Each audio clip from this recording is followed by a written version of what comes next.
Check 1, 2. I think we're live. Let's see if we're live. Hold on.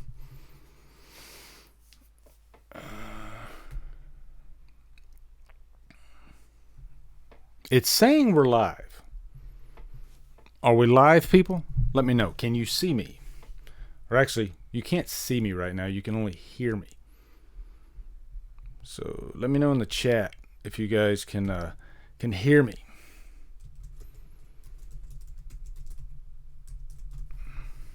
And let me...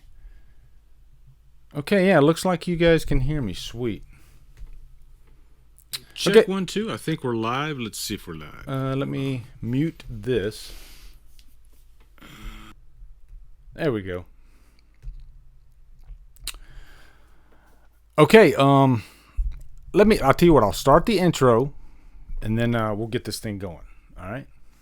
Thank you all for being here.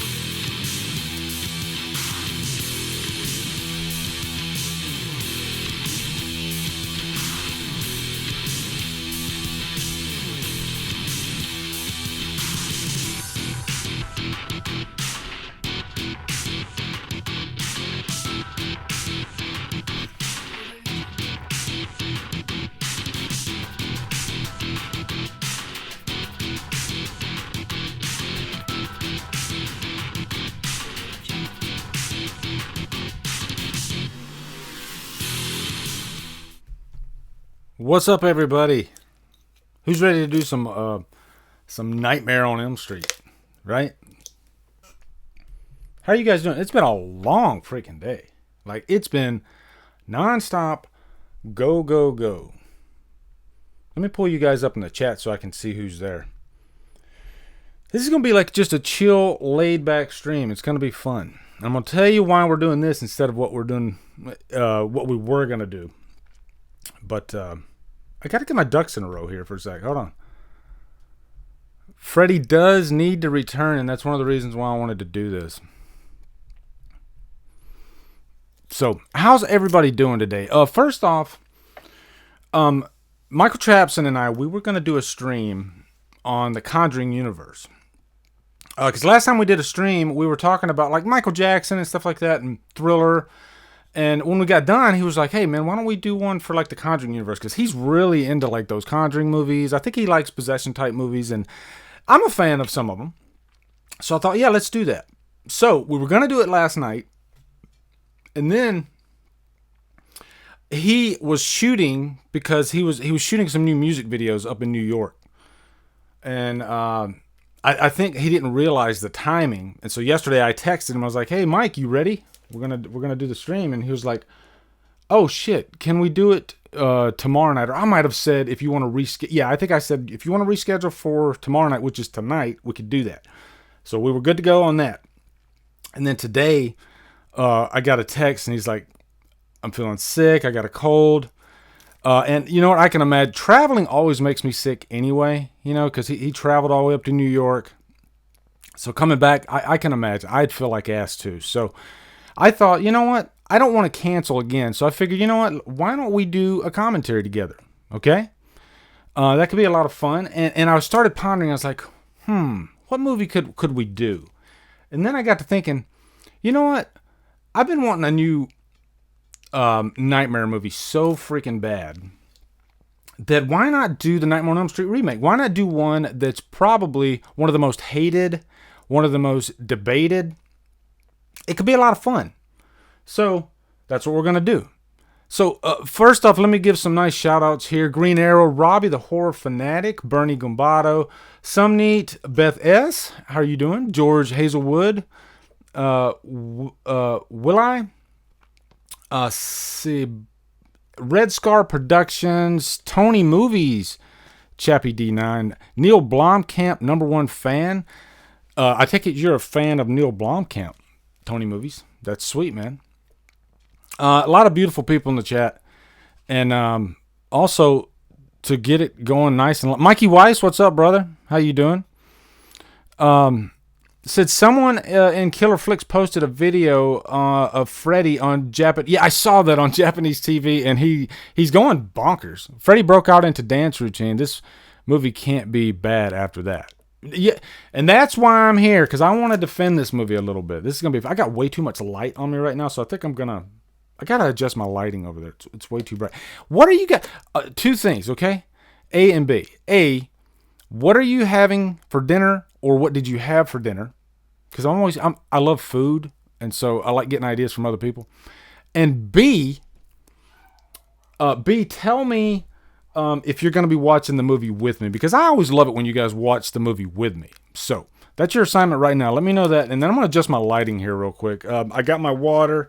I got my Monster, because I'm sure in the middle of this I'll need my Monster, and I got my banana. I got a banana.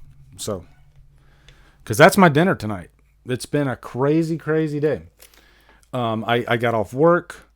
I went to the gym with my wife, and then we went to buy some groceries real quick, and then we got home. I had to change the stream from The Conjuring to Nightmare. So, I mean, it was like literally up to the last second, and then I hit start stream. I haven't had a second, so it's been insane. But yeah, so let me see. Supreme Pizza. Yes, I've got it ready to press play. Sweet Kennedy Davies. Hell yeah, that's awesome. Making some pierogies for dinner. That's a Scribble Baggins Gaming. Let's see what else. Chicken marsala for dinner. We'll be watching and having some drinks. Pumped. Tyler Birdman. That was Ryan Dero. Tyler Birdman. Chicken nuggets. Let me scroll up here. We're getting more people, guys. Hold on. Tyler Birdman says chicken nuggets and yogurt and listening to Tool. Hell yeah. But I'll definitely watch. Man, when I was running just, half an hour ago, I was listening to Tool. That freaking Fear Inoculum album. I'm wearing it out. They owe me money at this point. Willie A says making diced pepper, chicken fried in a skillet and boxed mashed Caesar taters. Burning Gambano says tacos, and I will not be watching with you. Oh man, come on. Breaking my heart. Somnate says I just had pizza. Yeah, I love pizza. Man, you guys are making me hungry because all I got is a banana. I can't eat until this thing's over with. George Hazelwood says mac and cheese. Man, you guys are really making me hungry. Christina Dover, Lee, how are you doing? I'm doing very well. A little winded, but I'm doing good. Horror Movie Channel says I had a TV dinner. Yeah. Beth says I had a bowl of honey nut Cheerios, and that's about all that sounded good. And no, I won't be watching it as I don't own this on any format. I take it she doesn't like this movie. I love a good bowl of cereal, actually. Sometimes I have like Reese's Puffs. I love Reese's Puffs. Okay. So, yeah, all kinds of good stuff in here. Are you guys ready? Are you guys ready to watch this thing? I'm ready to do it. I forgot to adjust my lighting. Hold on. Jesus. Yeah, Tempest and Invincible. I was running to Invincible, actually.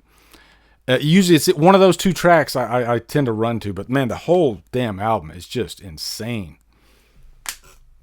Okay, hold on just a sec. Let me adjust my lighting. Hold on.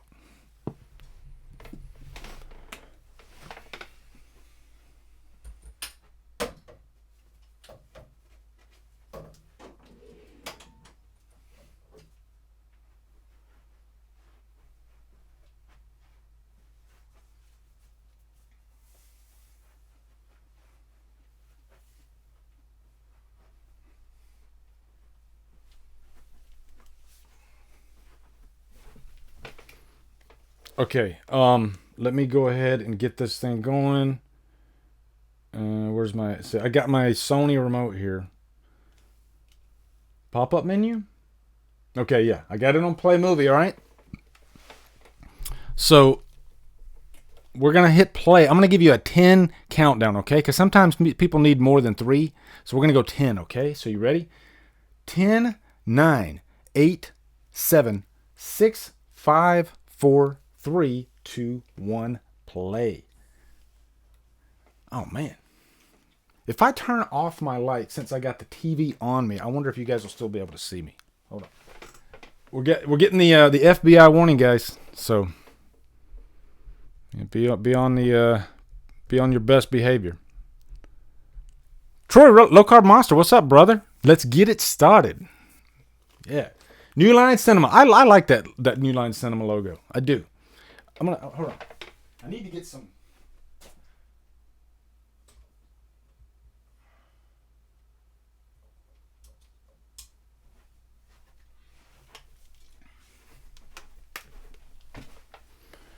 All right, let me see. Can you even see? No, you're not even going to be able to see me with that.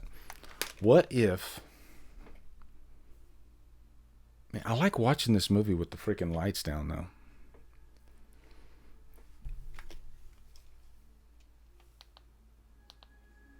Yep. Katie Cassidy. Katie Cassidy's like one of the best parts of this movie.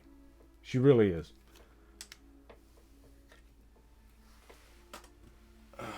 I like this little intro, too, you know?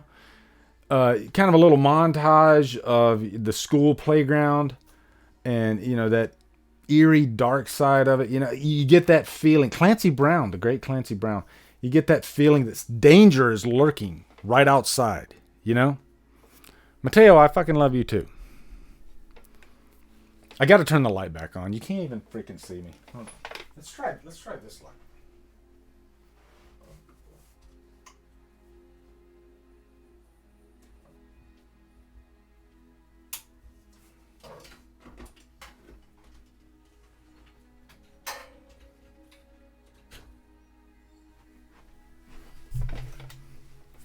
Okay. Yeah. Again, nice, eerie, creepy opening. I like this music too that they're using. Executive producers Robert Shea. I wonder if Robert Shea was actually like loving this movie when it came out. I wonder if he was happy with it. Can you guys see me now? I'm sure you can. Holly, what's up? Let's see. Mikey Sun says, watch this not long after it came out. Then watched it again in 2019. I found it boring and no real appeal to it, but I'm going to watch it with you. Well, thank you, Mike. Let me know if you guys can see me. I just had to my internet went out.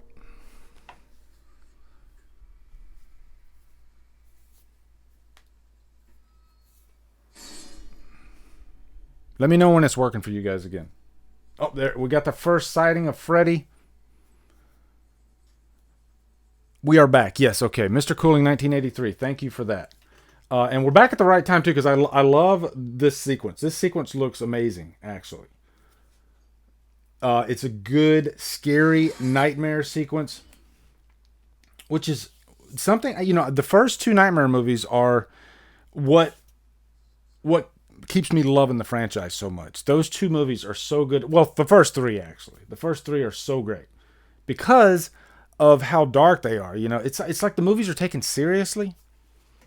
And then as the franchise went on, it started waning quite a bit. They leaned way too much on comedy. This is stuff that you guys all know. So when this movie came out, I was really, really excited. You know, finally we were getting Dark Freddy back. And I mean, I'll go ahead and cut to the chase for you guys right now, too. This movie does have problems. But I don't think it's nearly as bad as people make it out to be. And I'll even say, out of the big three, this is my favorite remake. I prefer it over the Friday, and I much prefer it over the Halloween remake, the Rob Zombie one.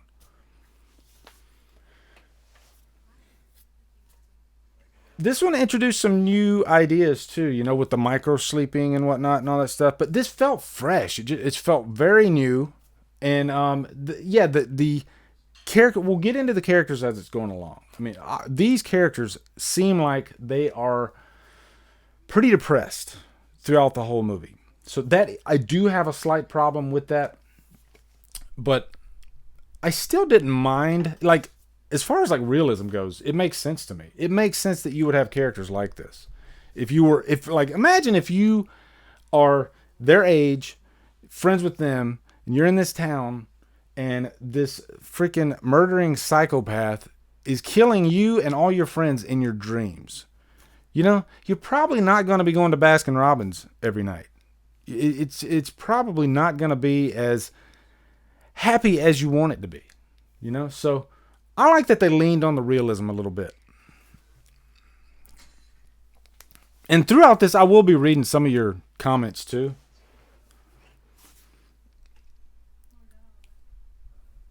Now, this kid right here too, I'm going to cheat and I'm going to pull up my IMDb, okay? Because I can't remember this kid's name.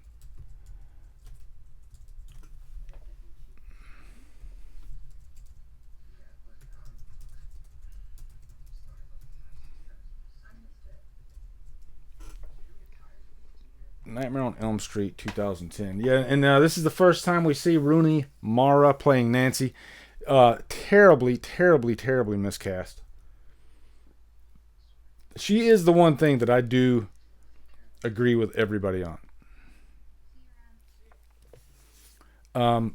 Quentin is the other one. Yeah, Quentin is her boyfriend, her love interest in this, played by Cal Gallner.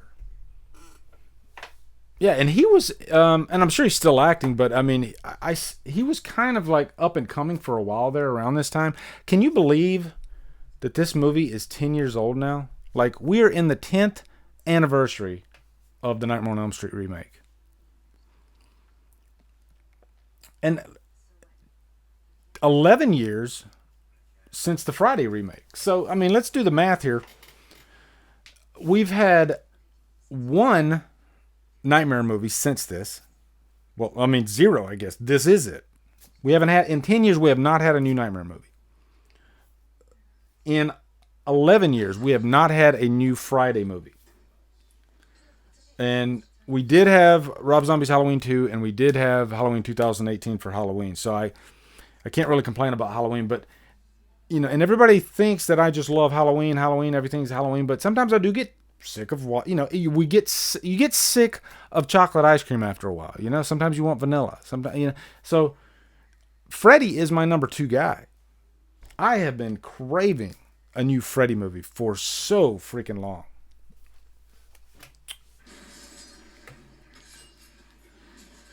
So this guy, he's like, they're already introducing the micro naps, because the beginning of the movie, he's having that whole dream sequence that lasted for a good bit.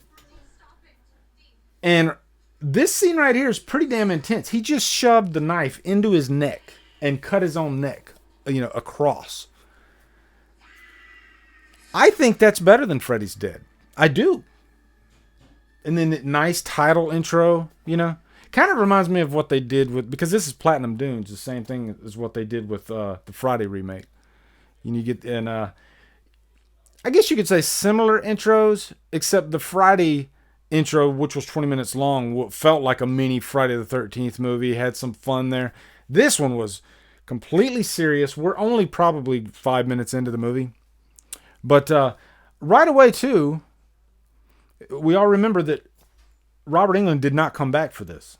So we got a new Freddy in this one, Jackie Earle Haley, and his entrance into this movie is exactly the Freddy that I've been waiting for, let's see, at this time, what, 20 years? Yeah, 25 years? What's up, Dino? How you doing, brother? Nice to see you in here, man. But yeah, so people complain about Jackie Earle Haley, but, I mean, 25 years, people, since we had a decent Freddy. Robert Englund is an amazing Freddy Krueger. I will not take that away from the guy. But he really, really, really leaned on comedy way too much after part 3. You know, that's my thoughts. That's a lot of people's thoughts. So, because of all the damage that was done to the character time and time again, it's like this guy was just constantly forgiven because of how good he was in the first 3 movies. And I will say, in Dream Warriors, as much as I love that movie, he does start leaning into a little bit too much comedy. It's like the perfect amount in Dream Warriors, though. Dream Warriors is like everything you could possibly want in a Nightmare sequel. You know, it's the best of everything. It adds new ideas to the franchise without shitting on what came before. Very, very hard thing to do, to write. And Frank Darabont, and I believe he was a co-writer on it, did an amazing job with the script.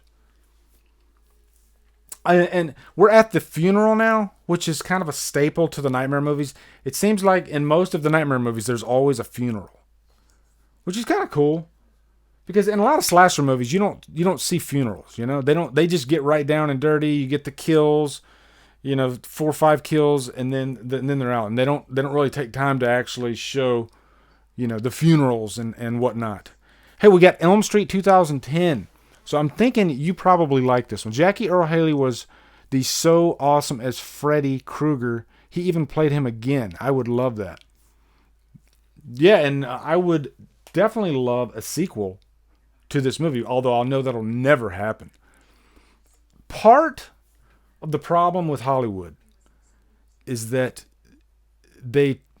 what's the best way of putting this?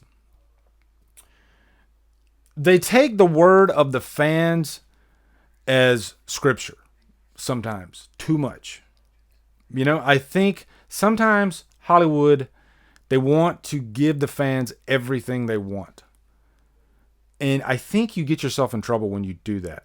I think any story should start with one man's idea, one man's vision, and see that process through, good or bad. You already have the blueprint there when you're dealing with franchises. If you look back at the movies that did work. Look back at the movies that didn't work. Play off of that. You don't have to go to the internet forums and, Joe Blow Schmo over here liked that, Nancy did this in minute 43 of the movie, so let's make sure that stays. No. And that's a bad example, but I think you guys get what I'm saying. Sometimes, especially in this day and age, we lean a little bit too heavily on fan service. We are at the bed scene. Now, there's a few sequences from the original that are redone in this movie. This is one of them with Nancy. She's in her bed. She's about to fall asleep. And then the wall. I like how the wall started kind of wobbling, almost like a waterbed for a sec. But then as soon as Freddy comes out, then they lost me because then, okay, we're in CGI world now. I'm not the biggest fan of CGI in slasher movies at all. I think it's really... That's a nice shot there with the water. Like Samuel Baer, who... did he did music videos before this. Most famously, the Nirvana Smells Like Teen Spirit video. He directed this movie. It's a beautifully shot movie. It really is, actually. But, there were some mistakes made along the way. So far, though, guys, I'm digging this movie. I really am. And I like how this sets up Katie Cassidy as kind of our main characters, kind of like what they did in the original, of course, with Tina. Let me look on IMDb. Is her name Tina in this? Let's see, Katie Cassidy. No, Chris. Her name's Chris in this. Okay. I wish, if you want to give us a really interesting twist, wouldn't it have been cool if they killed Nancy in the beginning of this movie and had Katie Cassidy go to the end? Because we already love her as a character.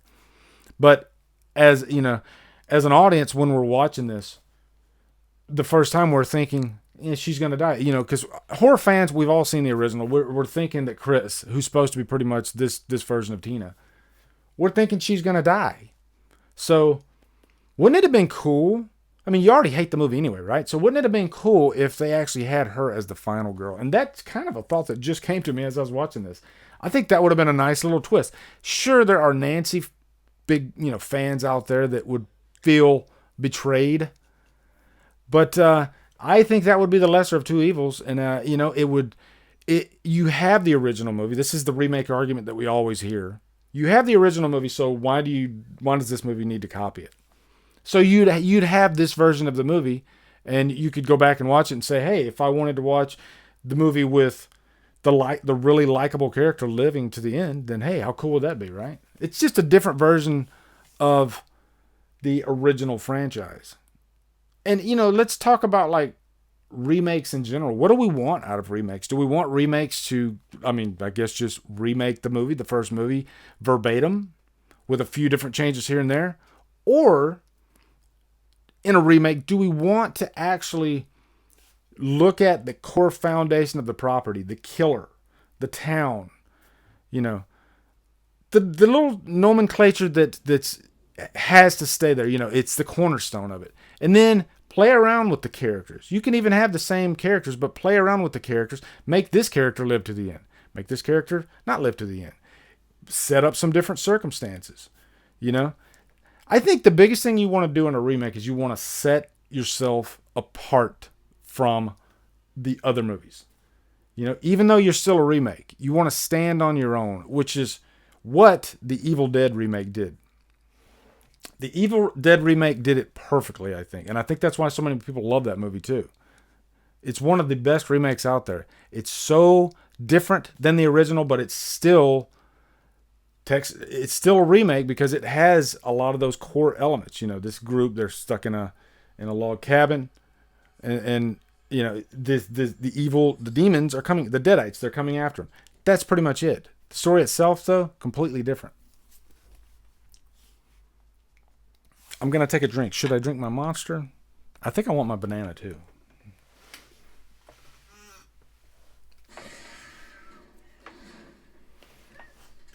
Okay, so we got, just to give you a timestamp, we got Chris up in the attic, and Freddy just pounced on her. A lot of little micro naps are going on throughout this movie for the first. You know, they don't have a lot of full-on sequences just yet. They're setting things up. I don't have a problem with that yet so far, though.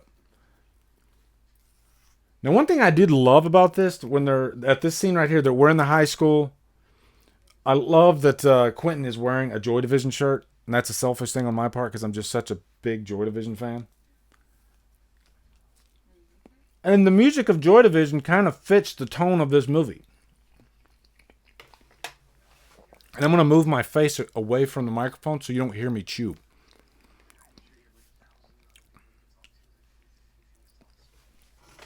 Green Arrow says, what about the Black Christmas remake?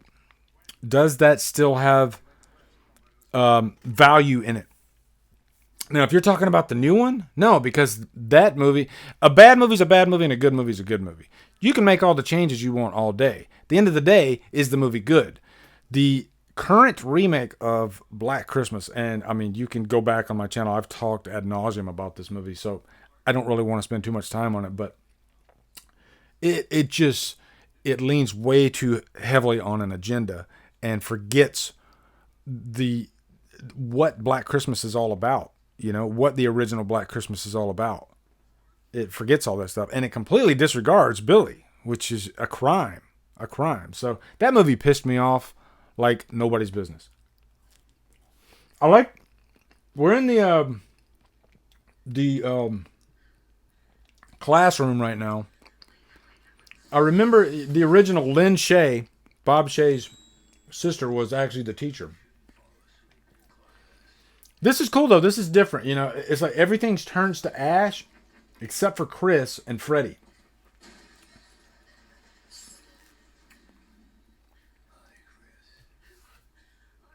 I really, really like Jackie Earle Haley in this.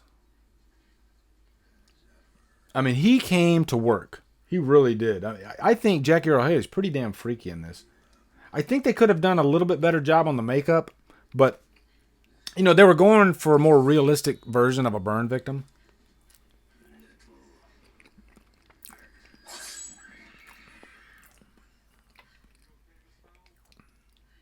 Okay, so Rob meant the 2006 version of Black Christmas. That version has really grown on me. I still have a lot of problems with it, especially in the Agnes character, which is one of the most annoying killers I've ever seen in a horror movie. So that movie's got its own set of problems, but I still have a blast with it. I do. It's got that great Christmas vibe to it. An awesome cast. Really my biggest problem with that movie is the killers. But luckily, everything else around the killers, the kills themselves are great. There was kind of a fetish with like eye sockets and eye horror. Is that a word? Eye horror? Pulling eyeballs out of sockets, you know? Which can work. And when you got Christmas cookies made out of the skin of Billy's mother's back. That's going for the jugular right there. I mean, that's not PG-13 material right there, guys. So, I mean, that's Carnage candy. I like Carnage candy.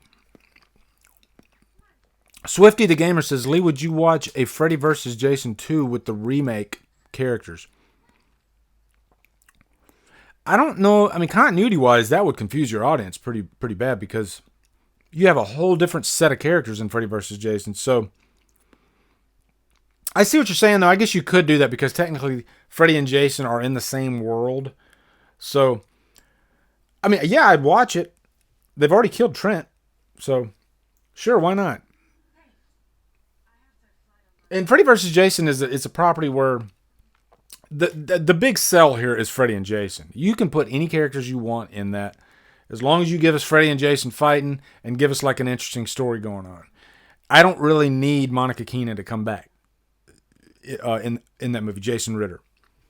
I would accept it. It would be fine. I liked them in Freddy vs. Jason, but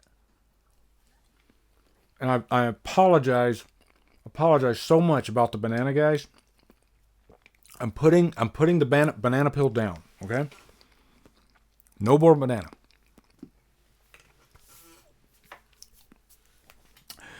Oh, okay. So, yeah, if you had Jackie Earle Haley and Derek Mears, I think one thing that Robert Englund did do right, or one thing that the comedy kind of set up better, was that whole versus thing. It's hard to imagine Jackie Earle Haley's Freddy going up against a Jason. You know, there's a disconnect there, you know, because I think Jackie Earle Haley, he really tried to bring out the realism in the character. You know, even what, you know, the twist at the end, that we find out that Freddy is actually a child molester. So watching, I guess, a known child molester go up against a Jason character could be kind of weird, you know? Holly says, I just watched the Night of the Demons remake with Monica Keena. I really had fun. Yes, that one is a really fun movie, actually, you know? I had a blast with that one, actually. I watched it last year, I think. Gabriel, my buddy Gabriel, he actually sent me a copy of it, which was awesome.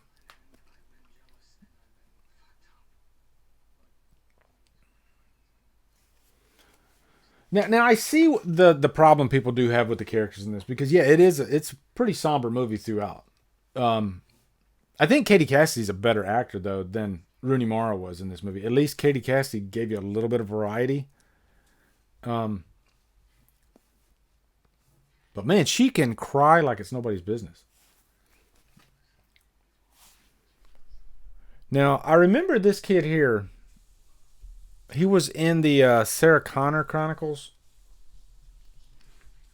I'm gonna look up his name. Yeah, Thomas Decker. He played Jesse, which is kind of an homage to Jesse from Part 2.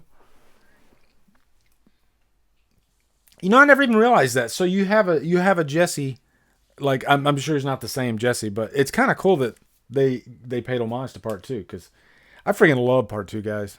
And it seems like Part 2 is starting to get more of a cult following. Because I remember at one time, especially like in the 90s, people didn't like Part 2. And I remember when I saw Part 2 the first time, I remember it came to VHS.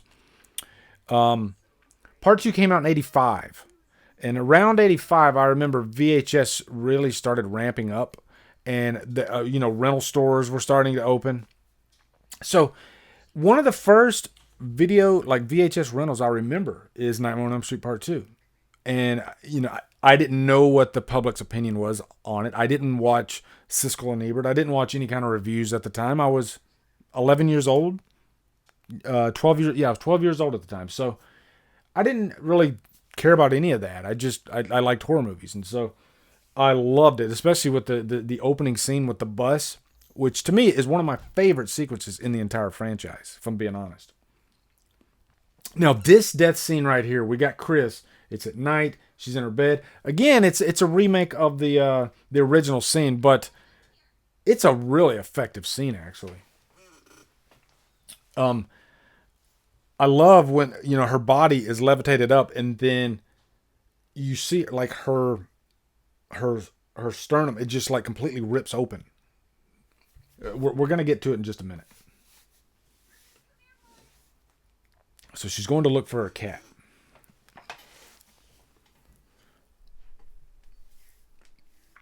And I'm going to go up and look at some of your comments here real quick. Tony Movies, Blomkamp fan. Let me go back up here. It says, do you ever watch the alternate opening and alternate ending to this movie on Blu-ray? Oh, that's a cool shot with the knife, with the Freddy glove. No, I probably threw it in once and watched it, but I don't remember the alternate opening and ending at all, actually.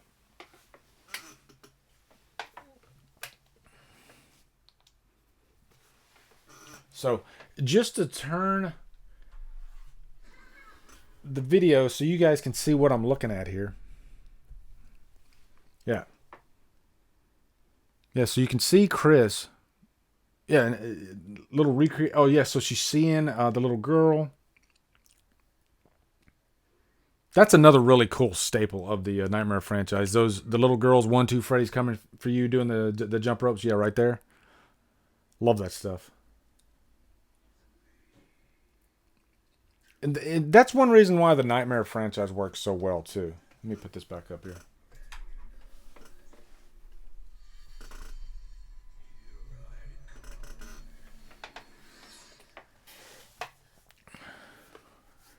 Yeah, so this one really plays with that notion that Freddy really toys with his victims, before he kills them. He likes to play, he more than any other killer, slasher killer. Freddy has the most fun. He's not there just for the quick kill. He loves to just antagonize his victims and toy with them and drive them insane. And what's not to love about that? That is just fun.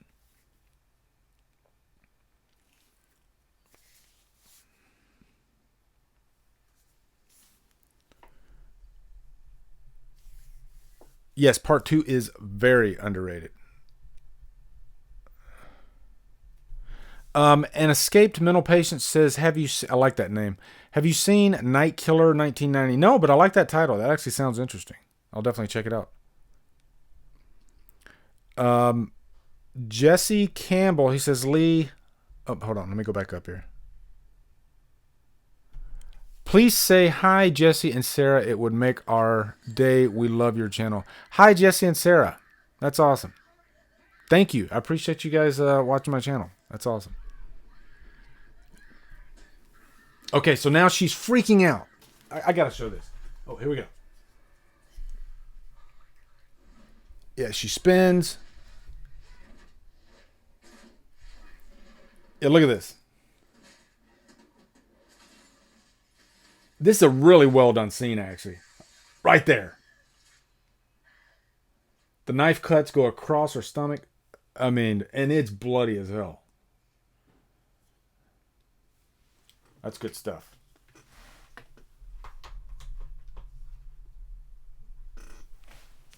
So, so far, guys, I'm still enjoying this movie. I don't get the hate for it. I really don't. We're going to get into the problems. The problems are coming, okay? I promise the problems are coming. And I've already kind of hinted at a few of them. But, I can throw this Nightmare movie in and have a good time. I can.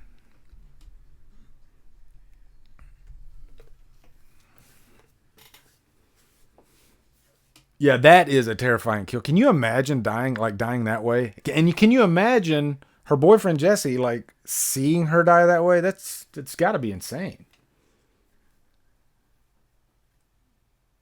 And when done right, Freddy is the most terrifying killer of the big three. I'll even say that. Michael has his strengths. Jason has his strengths. And Freddy has his strengths. They all have their pros and cons. But in terms of just sheer terror, because the thought of, not wanting to go to sleep. And then when you go to sleep, you could be playing with Freddy all night, and you never know what's going to happen. At least in the real world, you have a little bit more control, but with Freddy, I mean, he could appear anywhere. He pretty much he can teleport in the dream world. So it's a pretty damn scary situation.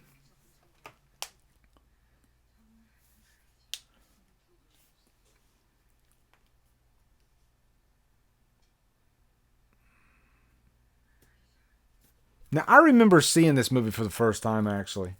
2010, if I can go back to what I was doing in 2010, I was in the military, and I was getting ready to deploy. We were deploying to, was it Oman? Yeah, we were deploying to Oman at the time, and what they did was they flew us into Baltimore, because what they do is they fly you into like one hub, one station, and you wait for a flight out overseas. And so we went from Baltimore all the way to, I believe, like Germany, stopped off in Germany, Italy, and then eventually to Oman. So anyway, though, we're in Baltimore. So what do? The first thing I do, I'm like, I got a couple nights here at this hotel. I'm going to look up what movies are playing. And wouldn't you know it, I timed it just right, because the Nightmare remake was playing at the theater, and the theater happened to be right across from the hotel that I was staying at. So, I mean, I was excited as hell. I mean, I'm seeing a new Nightmare on Elm Street movie. And this was the first Nightmare movie we had, thinking back. Yeah, I guess New Nightmare from in the early 90s. Am I right on that, guys? Yeah, I guess you had Freddy vs. Jason. But I mean, a full-on Nightmare movie. This was, what, 20 years? Almost 20 years since the last full-on Freddy movie. So I was excited. And I remember going to see this. I saw this at a midnight showing. And I walked out happy. I did. I walked out like, wow, that was pretty damn... It was dark. But I liked Jackie Earle Haley in the movie. I thought he was, really sinister. And, they were definitely going for the horror aspect of this movie. And these kids went through hell in this. Let me know if did you guys see this in the theater? Okay, Brett Cole experience. That is definitely a big problem, and I'll go ahead and say it right now. He says, "How are you going to make Freddy Krueger a pedophile? Good movie, shake my head." I disagree with that. I think that is a problem in an otherwise decent movie, and it's a big problem. I don't think that's something that should be known. I don't think they should have let that out of the bag. It's always creepier to not know Freddy's backstory as far as what he did. I agree with that. But to me, I don't look at that one little thing and say, I don't like this movie at all. I don't work that way. Some people do work that way. They can have one little nugget of a movie, and if it, it can ruin the whole movie. But for me, even though I don't like that, it still didn't ruin the movie for me. I still had a decent time after I finished watching it. And I'm wondering, like, if people that don't like it, I wonder if they did like it when they saw it in the theater, and then maybe they didn't like it as time went on. For me, me personally, when I rewatch movies, and you guys probably know this about me, my opinions do vary. That's just the way I work. I get emotional in movies. I suck it all in, and sometimes it goes the other. Sometimes I enjoy the movie more. Sometimes I enjoy the movie less. And sometimes it's the same. I'd say most of the time it's usually the same feeling. I might like a movie 5% more the next time. That's usually the way it is. But every now and then there are certain movies that they swing me the other way, like Terrifier. Like, I really had a bad feeling in my stomach about Terrifier when I first saw it. And then the second time I watched it, I don't know, it just clicked with me and I really loved it. This is a movie that every time I watch it, I still like it about the same. I've always liked it pretty much the same as, And what's funny is, like, my daughter watched this, and my sons watched this, and they both seem to like this movie too. So I thought that was, a good, I guess a good, like, scale of how good this movie is. I mean, there's 3 people that like it right there. And then, of course, I go on the internet and everybody hates this movie. And I was like, whoa, okay. Having said that, Is this movie equal to the first three movies? Not a chance. Not at all. The first three movies I think are boom, boom, boom, solid as hell. This one, because of its problems, 3.5 out of 5. That's what I would give the remake. Definitely not the worst in the franchise, though, guys. Definitely not the worst in the franchise. I put it about equal with 4. Better than 5, even though 5 actually has grown on me. That's a good example of a movie that I hated the first time I saw it. And last time I watched 5, you can even see it in my review. I like the opening of the review. I'm like, holy shit. Because I reviewed it like literally the second after I watched it again. And I really enjoyed part 5 for what it tried to achieve. New Nightmare is one that I've never been able to grasp. It feels kind of dry. I've compared it to like H2O. I don't know. It doesn't feel horror enough for me, for lack of a better phrase.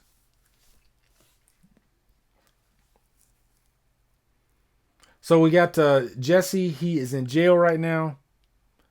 And, I always identified with, what was the guy's name in the first movie that was in jail? And he really had a drug problem, too, in real life. He said he was literally on drugs when he did the scene in the first Nightmare movie. Was it Todd or Roy? I'm probably wrong on both fronts. But I think he was supposed to be like the Jesse character, or Jesse was supposed to be that character. Okay, I'm going to go up and I'm going to read some of your comments. This is a nice little scene, though. This one pays homage to a lot of those big things about the Nightmare franchise that we love. The Boiler Room, of course. And there's a lot of Boiler Room love in this movie. The Boiler Room is like probably my favorite kill location of the Nightmare franchise. And so I got that in this. I got plenty of that in this. Sebastian Castillo says, come on, Drumdums. Even on Nightmare on Elm Street 4, there are some characters that are appealing since Nightmare on Elm Street 3. Now, Remake, on the other hand, like I said in the beginning of this, I don't mind some of these characters. I really liked Katie Cassidy. The actor that played Jesse, I don't mind him. I don't downright hate any of these characters. And that's why I can kind of relate it to part 4, because part 4, Alice is definitely the standout. Alice is great. Lisa Wilcox, excellent. And Lisa Wilcox, I think Alice is a better character than anybody in this movie. I will say that. I'll give you that. But outside of Alice in part 4, nobody really stands out to me. I never was a big Dan fan. And to be honest, I don't remember too many of the other characters in part 4. Carter Crow says, I would legit rather lick a public toilet seat than watch Nightmare on Elm Street 5, and it's my favorite series of the big 3. Carter, how many times have you watched Nightmare 5? If you've only watched it once, I'd say give it another shot, because there's some good stuff in there, I think. And I love the motorcycle kill too. That's, from a practical effects standpoint, that's a damn good scene, actually. So right now, Freddy, he's toying with Jesse. I wish he would have said, I've got the body, you got the brain, but then that wouldn't fit into the storyline. So you can't do that. I'm going to open my monster now.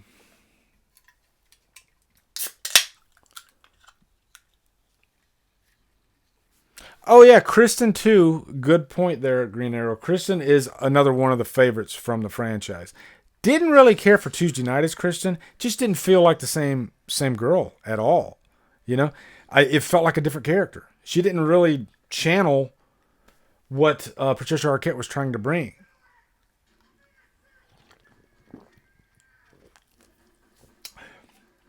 So this dude just got killed in his jail cell.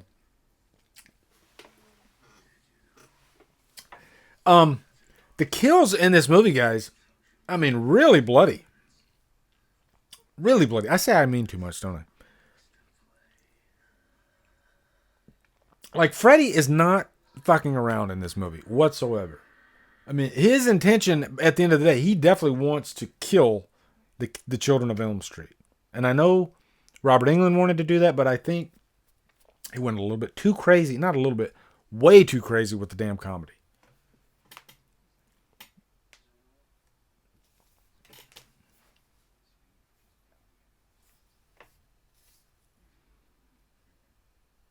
To me, Rooney Mara almost feels, I don't know, it feels non-existent in this movie. You know, she doesn't really leap out at the screen. And comparing her to Heather Langenkamp, talk about some big shoes to fill. You know, people always think that I'm that I'm a Laurie Strode fanatic. Like Laurie Strode's my favorite final girl because Halloween's my favorite franchise. Couldn't be farther from the truth. I would put Nancy Thompson high above Laurie Strode. And Laurie Strode's not a bad final girl. She represents, she's the textbook version of a final girl, you know? She laid the groundwork. But Nancy Thompson, this is an infectious character. You know, she is resourceful. She's immediately interested in how to defeat Freddy. And this Nancy in this movie here, they have the scenes like right here where they're at the library and they're finding out about, but she's not as like, what's the word I'm looking for? Like in your face about it. She's not as like take charge about beating Freddy like Heather Langenkamp was. And again, really big shoes to fill.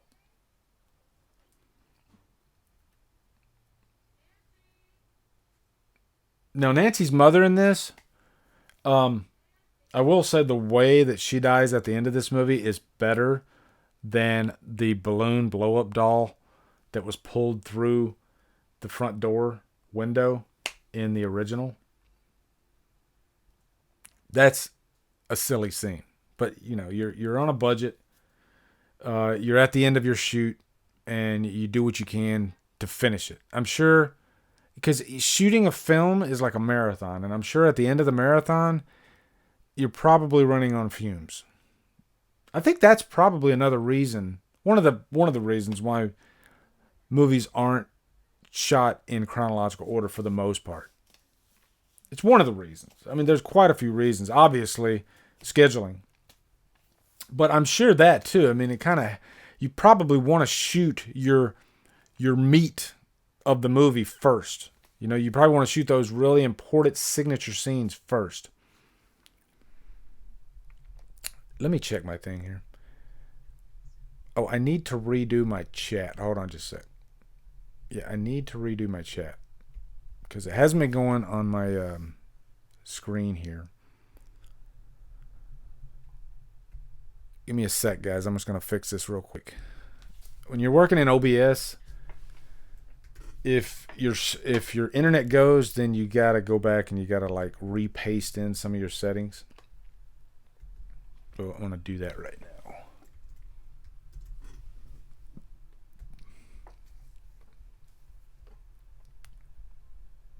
And I don't think that fixed it.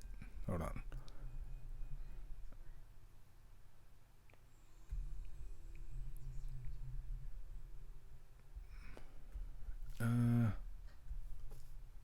So now we got the famous bathtub scene here. Let me go. Why is that not doing that? Hold on.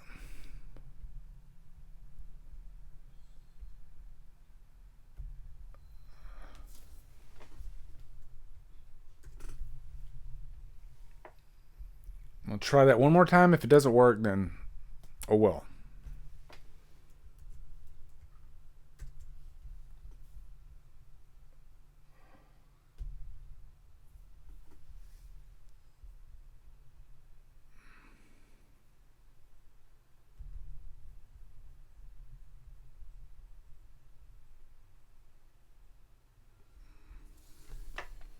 That is such an iconic scene. Just seeing the glove come out of the water like that.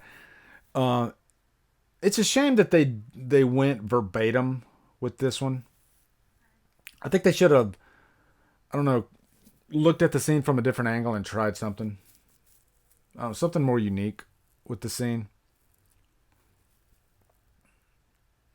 Like it's a lesser scene too because they don't keep going with it where Freddy pulls Nancy down below the bathtub. But she just entered the dream sequence. It's been a while since I've seen this, guys. So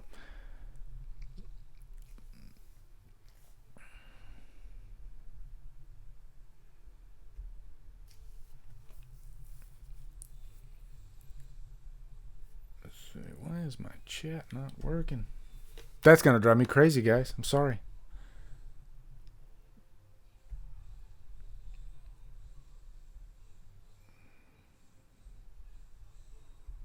Oh, this is definitely Rooney's worst movie.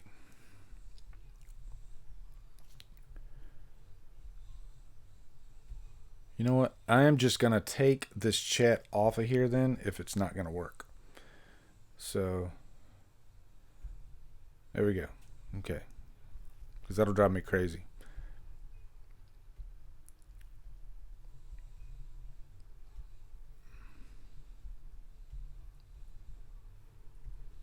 Yeah, this is a nice little sequence actually with the snow. I've always liked that relationship between Freddy and Nancy more than any other final girl in the whole franchise. There's always been this kind of. It's almost like the relationship between Clarice and Hannibal in the Silence of the Lambs movies. There's something about those two characters together. What's up, Matt? How you doing, man? Nice to see you. Yeah, there's almost like this sexual energy between the two, as fucked up as that sounds. Yeah, like in this scene right here, like he just literally licked her face, which is probably a play off the scene where Nancy's on the phone and the tongue comes out. I'm your boyfriend now. He's holding her hand.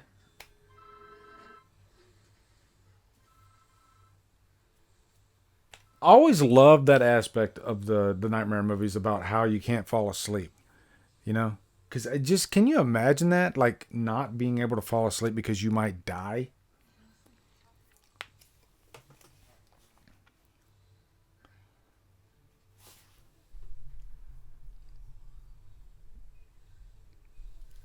An escape mental patient. I'm drinking a Monster. That's what I'm drinking. I don't actually. I'm not like an alcohol drinker. I never have been really. I don't know. It's just I've always been like a. I drink Monster and I drink soda, and I try to drink water as much as I can. Noah Orgad says, "Which horror movies did you grow up on, Lee?" Definitely the big three: Michael, Freddy, and Jason. There's this movie. I remember my first scare. I was being babysat, and my mom picked me up. I remember I was like 4 years old, something like that. And I remember when she was picking me up, there was this I think it was a trailer on the TV, and I saw these like demon eyes, like kind of like what you would see in the movie Demons, or like the Thriller video at the end when you see Michael Jackson's face. That image literally scared the life out of me. I remember seeing that, and I was just like, "Oh my god!" I couldn't even deal. And I cried. I remember just crying profusely to my mother, and she was like, "What's wrong?" And I was just like, "Those eyes." Still to this day, I don't know what that movie was. I have no idea what that movie was, and I've always wondered, what was that movie? What was that trailer? So this would have been around 77, 78 time frame. So it was a trailer for a movie that probably came out around that time with some evil demon eyes, like yellow eyes or something like that.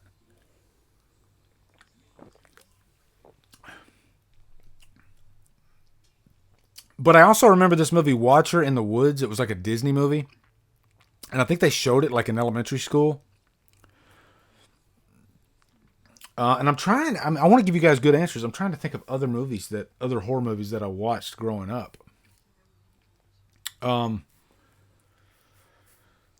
Because I'm sure there were a lot of them.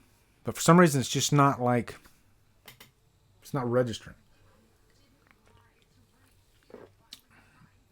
I will say there's a lot that I didn't watch because I'm catching up on a lot of 80s slashers that I've never seen. Some I never even heard of. I always liked the relationship too between Nancy and her mother. How there was, how the parents of Elm Street they were just oblivious to what was going on. It's like they wanted to bury this problem that they took care of quickly, and they didn't realize that the kids were now suffering for it. They didn't want to listen to the kids. All they wanted them to do was shut up and go to sleep. So that's interesting drama right there to deal with. I will say, even like the Nightmare franchise, there's a lot more to dig into than, like, say, the especially the Friday the 13th. I love the story of Halloween. There's a lot to chew on with Halloween and Michael Myers, I think. But Nightmare takes it even further. It discusses a lot of themes, a lot of theories that, you could come to your own conclusions about quite a few things in this movie. You can have a discussion. And now we see, like, there's a flashback, and Freddy was one of the, I think he was a janitor or something like that at the school. And so right away we see the scars on Chris's back. And so we know that he was hurting the children back then. But up to this point, we still don't know if it went any further.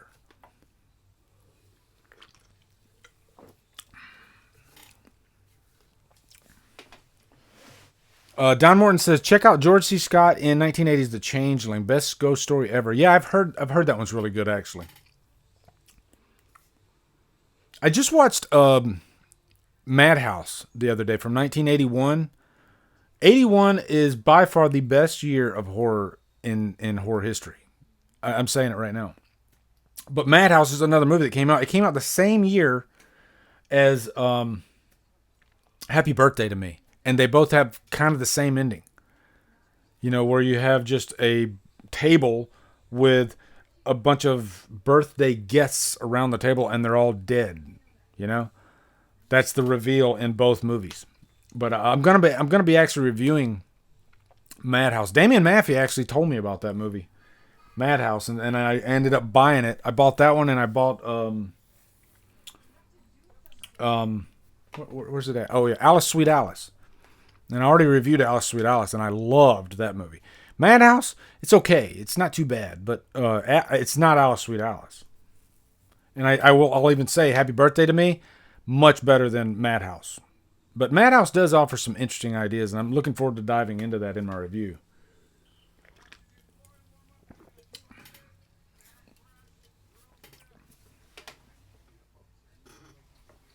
So now we see Jesse. He's on the swim team. And I like how this, kind of touches on how does lack of sleep affect you? You have to live your life and, go about your day. And when you're exhausted and tired all the time, it can be pretty dangerous. Even, let alone Freddy constantly, messing with you, trying to kill you.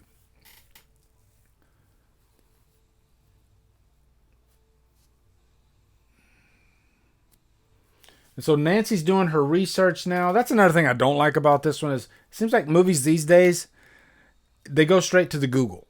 It's too easy. You just go to Google and you can find out anything you need to know. Brandon Meacham, yes, I have reviewed Madman actually. Of the camp slashers that I've seen, it's probably one of my least favorite, but I haven't seen too many camp slashers I don't like. It's got some good kills in it though. But yeah, he's going to micro sleep as he's swimming. I think that's a cool thing to play around with, actually, I actually like this scene. He's in the middle of the swim, he's underwater, and then all of a sudden it like shifts into the dream world. I think this movie, it does a good job of blurring the lines between the dream world and the real world. There's times when you're like, are we in the real world or are we in the dream world? And I like that they did that. Don Morton says, I saw Happy Birthday to Me in the theater. Think I recall Melissa Sue Anderson from Little House on the Prairie. Yeah, she's in that. She's really good in it too. She goes for it. She definitely oversells it a little bit, but yeah, she's great in it actually.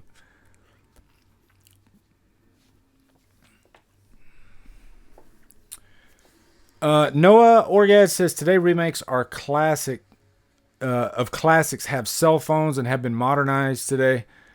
Uh, isn't a bad thing, but it happens often with remakes today. Yeah, that's something you can't really get around to these days, in horror movies. Remakes or just originals. You're always going to have that cell phone thing. And I don't mind it, I guess. I mean, it's the technology of today, but I don't know. It just annoys me when I see characters just holding a cell phone.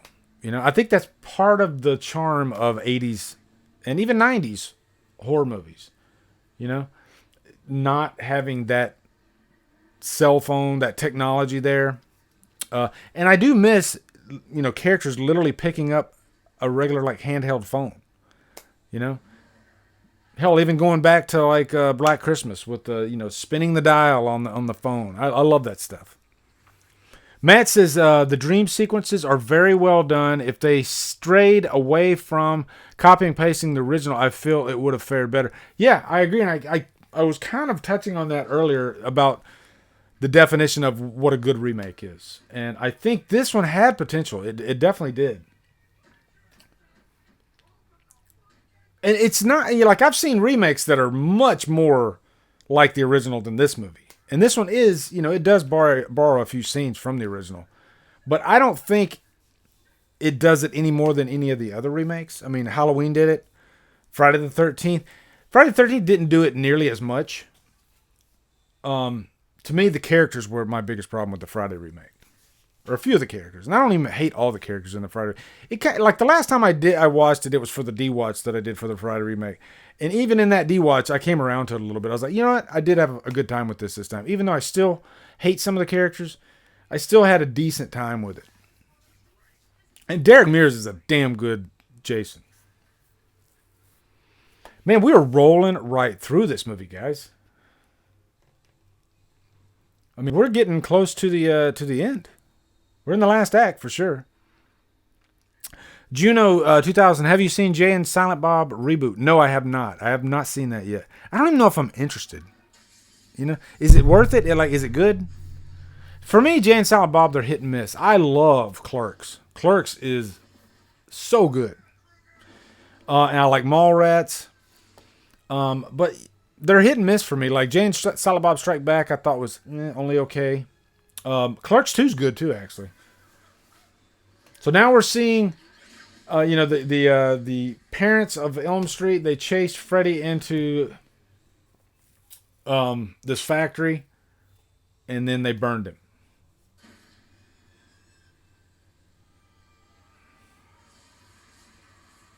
Which is kind of cool, like. I mean, it's not cool for me to say that, but I don't know if my kid suffered the same fate that these kids, I can see getting together with a group of parents and going after a child molester. I can totally see that. I can totally see a neighborhood covering that up. Hell, I'd have a hard time being on a jury.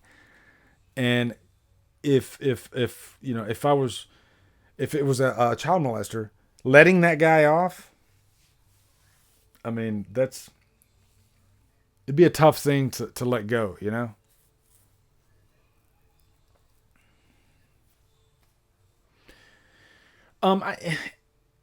And it's, even you can hear it in my voice. It's a touchy subject to even bring up, to even talk about. So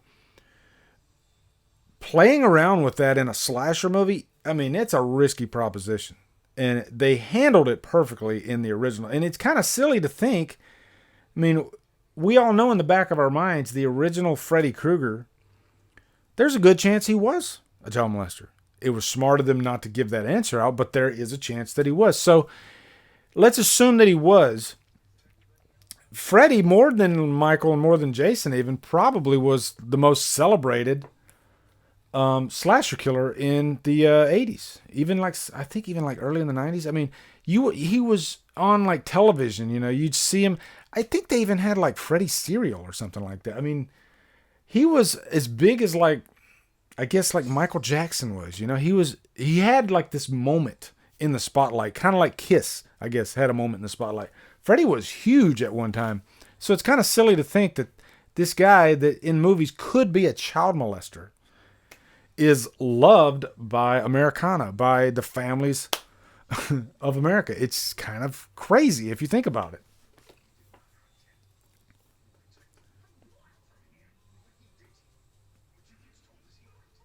He's kind of like those old like nursery rhymes, like kind of like the Grim Reaper. Freddy's gonna get you if you go to sleep. I mean, it's right there in the story itself. If you go to sleep, Freddy's gonna get you. Holly says the part of molestation really bothered me, especially as a parent. Yes, especially as a parent. This made it difficult for me to enjoy this last part. Yeah, I don't think they should have given that away at the end. I really don't. I think they should have left that up to the imagination. Ilbard Thon, I'm pumped for the new Hollow stream. Me too, man. Is that next weekend? Yeah, next weekend. Next Saturday night is the new Hollow stream Kills 2. Looking forward to doing that. The great Clancy Brown. Clancy Brown, if you guys have ever seen Bad Boys, and I'm not talking about the Martin Lawrence, Will Smith movie. I'm talking about Bad Boys with Sean Penn. Clancy Brown plays the biggest asshole that you could possibly imagine in the movie, but in the best way. Like a great character. The type of character that you really just chew up. If I can recommend the movie Bad Boys for one reason alone, it would be Clancy Brown. Because you could not help but hate the guy. But you loved to hate him. And it's a really good movie. It's a prison movie. And it's directed, actually, by Rick Rosenthal, who directed Halloween 2. Oh, so now they're kind of calling back to the Tina scene in the original. Nancy's walking in the hallway. We're going to start micro-sleeping. Cool. This is going to be a cool little sequence, too, because it goes from dream to reality just like that, Which, from a directing standpoint, is pretty cool, too, actually. Yeah, Clancy Brown is one. Like, he can play a villain. Like, he can be a scary dude. But I'm telling you guys, I can't recommend Bad Boys enough if you haven't seen it. It's really good, actually. And it builds up to this big fight between Sean Penn's character and Isai Morales, and who is also amazing in that movie. Yeah, Isai Morales was so good in that at the end. So you had Isai Morales, who kind of joins forces with Clancy Brown. And one of my favorite scenes from that movie too is the vending machine scene when Sean Penn's like bedmate goes to the vending machine. Or no, Sean Penn actually goes to the vending machine, loads it up with Cokes in a pillowcase, and beats the living fuck out of Clancy Brown. And you're just cheering. You're just jumping for joy.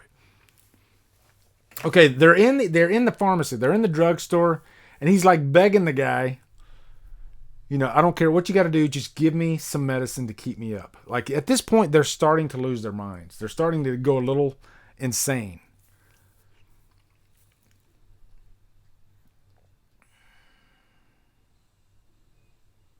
I always like this part of the movie, actually.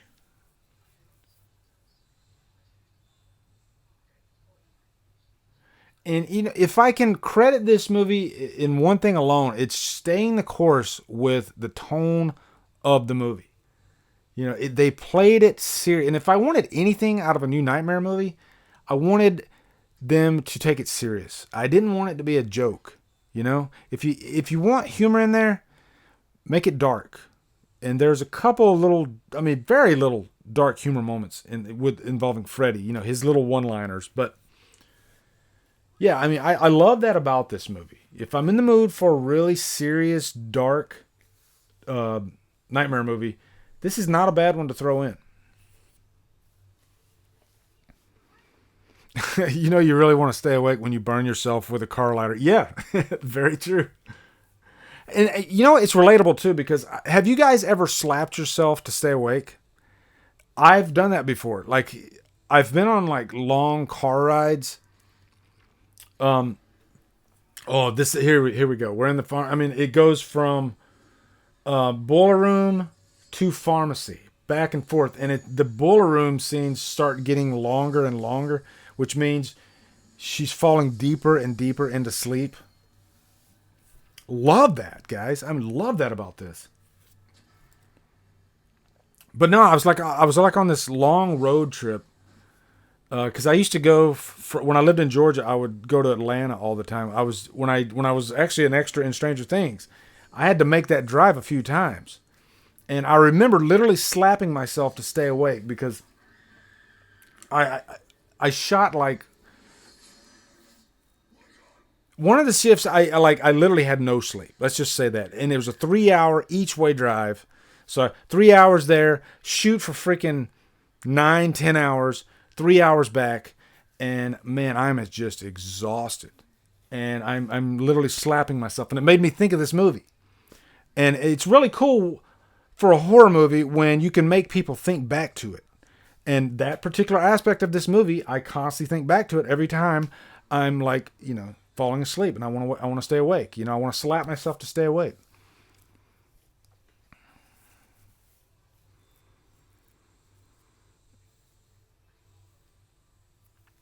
Swifty the Gamer says, "Hey Lee, who would be your pick to direct a new Nightmare film?" I know Mike Flanagan is definitely on board. He even posted something on Twitter saying, "Put me in, coach." I would be so freaking ecstatic if Mike Flanagan directed a Nightmare movie. I think he's a perfect fit to direct a Nightmare movie, and I think it could be amazing. Obvious choice, Fede Alvarez. I think the way his films look, the way the Evil Dead movie looked, the way Don't Breathe looked, that looks like Nightmare on Elm Street to me. That's exactly what... I mean, this movie kind of, tone-wise, looks like those movies. So, I think the one reason they're so skittish about making a new Nightmare movie, too, is they don't know which way to go now. Because so many people don't like this movie.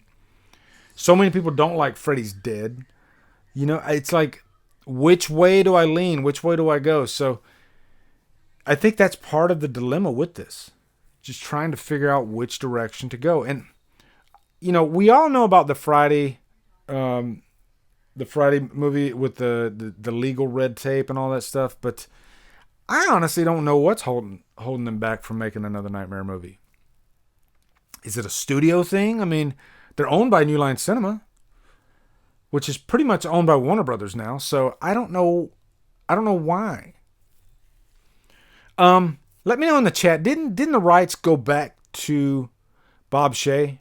Or I think the rights just went back to somebody, and that's why we started.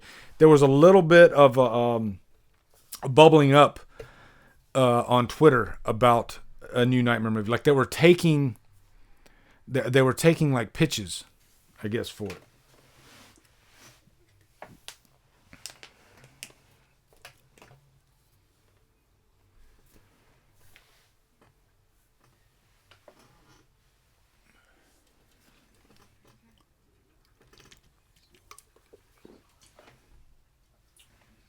So he's got the Quentin's got the adrenaline now. He's gonna pump the adrenaline in her at the right moment to bring her back, which is kind of like what they did in the original movie. She wanted Johnny Depp to wake her up at the perfect time.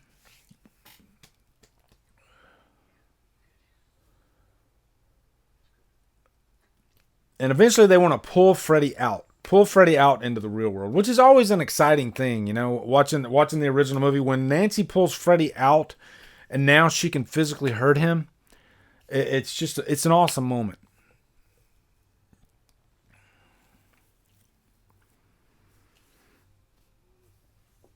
What if Todd Phillips did a Michael Myers movie Joker style? Yeah, I mean, it got me thinking, like, when Halloween Kills and Halloween Ends come out, whether they kill Michael Myers, because they could very well kill Michael Myers in Ends. I mean, he is up there in age. He's in his 60s, so why not kill the guy? They know that they could reboot the series. It was smart of them to do what they did in Halloween 2018, to continue the story, because they're giving the fans of the original franchise what they want, and it gives them a license to kill the guy. So they could kill him in Ends. And so then now they have free reign to do whatever they want. Do we reboot the series? which is probably what they'll do, or do we, find a jumping off point in the franchise somewhere, because there are a few of those too, and anything's possible these days. 10 years ago, no way in hell they would do that. These days, it's possible. I mean, you see it now all the time. You see it with Texas Chainsaw Massacre. Texas Chainsaw 3D did pretty much what Halloween 2018 did. It did it first. Let's make a direct sequel to the original movie. So why not? Why not be above the cut and make a direct sequel to, say, Halloween 4? The franchise makes so much money now that it gives them. I think that they're more prone to take risks.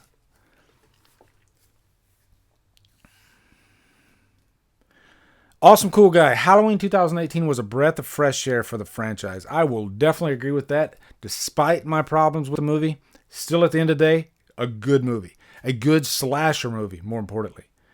And it was refreshing. It was very refreshing. As much as I like Rob Zombie's Halloween 2, I don't want any more Rob Zombie movies. I did not like his first movie anyway. That story's been told. So, and I love O.G. Myers, So when they do eventually either reboot or, jump off from somewhere else, I want them to stay with the O.G. Myers feel, the O.G. Myers tone, the blue coveralls, the Shatner mask, or ish. JB says, Fede Alvarez did a great job with the Evil Dead remake. If you want a great horror experience, I'd suggest watching it. I can see him directing a Nightmare on Elm Street film. Yeah. The Evil Dead remake is so good. It's one of my favorite remakes out there. Yeah, Holly, I've really settled in on Halloween 2018 now, it was like the honeymoon phase for me. When it first came out, I lost my shit because I'm such a fan of this franchise. And the build-up, when I started my channel, Halloween was really what gave me legs, what got me going, what got me exposure. I did my first Halloween update 1 month after I started my channel. And I kid you not, that update on a channel at the time that was I was maybe getting 50 views a video if I was lucky. That thing got 15,000 views. And I was like, how in the hell did that happen? So it's like the gift that keeps on giving. I mean, that franchise, it's a big part of my life. So of course, 3 years later, when the movie finally comes out, there's no way that I could logically give an honest review, because it was like a Christmas present. That's really what Halloween 2018 was for me. It was like a Christmas present. It's like, wow, here it is. So once everything's settled in, though, it's a Halloween movie. It's not the best Halloween movie. It's in the middle. It's somewhere in the middle for me. But I can watch it. I can watch it at any time. But we're talking about Nightmare on Elm Street. I apologize. So now I think they visited, they're in the schoolhouse. And they're in this creepy area where Freddy used to take his victims. I do like that they went to the killer's lair, the killer's evil lair. I got the chance to say that. That's cool. I do like that aspect of this. Hey Lee, how about doing a commentary on Texas Chainsaw 3D for your next one? That would be a fun one to do. I mean, it'd continue the I just burped, didn't I? It would continue the trend of me doing movies that I like that most people don't. Because I really like Texas Chainsaw 3D. I have a good time with it. Most people hate that movie. Brandon Meacham says, when I saw Sartain wearing the mask in the movie, and he described he wanted to know how the force of evil felt, I was wondering, is the mask itself what drives Myers to kill? Visually, that scene, it's stupid. It doesn't work seeing someone else put Myers' mask on like that, unless you really play with the angles there. But Sartain just looked silly putting that mask on. But the reason he put the mask on made sense to me. They had built that up. This was a character that was obsessed with Myers. He wanted to know what it felt like to kill. Why does this guy get such a rush out of killing people, you know. And really, Myers doesn't show any emotion whatsoever. He just does what he does. He's a killing machine. He's a force.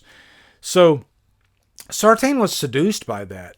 I don't think they should have had him put the mask on, or if they did, they should have did it a different way or something, because it was very off-putting for them to do that. But I like the idea behind that. That's why I do like the Sartain character. I like the idea of that character. He is kind of an anti-Loomis. You knew you weren't going to get through any commentary without me talking about Halloween, right? Do your thing, cuz. Don't have a problem with that line at all. I think it fits in with the feel of that franchise, you know? Do your thing, cuz screams Texas Chainsaw Massacre. So I thought it was funny.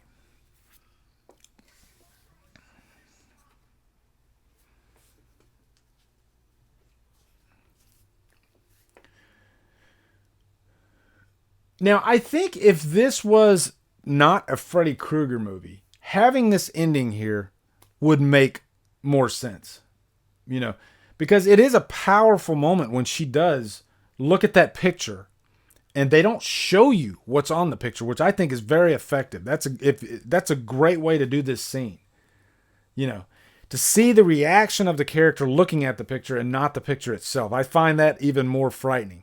So if this wasn't a Freddy Krueger movie, if this was just a straight up horror movie about this guy who haunted people in their dreams and you don't know if he, you know,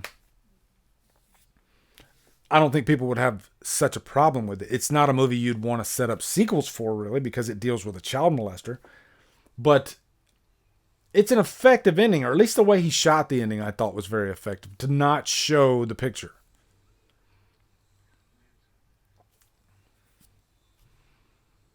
And in the end, they won. You know, they defeated the evil, but the damage is still there, you know, because now that she knows 100% that Freddy Krueger molested her, it's going to affect her for the rest of her life. It's like the question, is it better to not know or is it better to know? This movie offers that scenario. Whereas the original movies, they don't really offer that scenario. They stay away from it. You know, let's don't touch that. That's kind of some creepy stuff.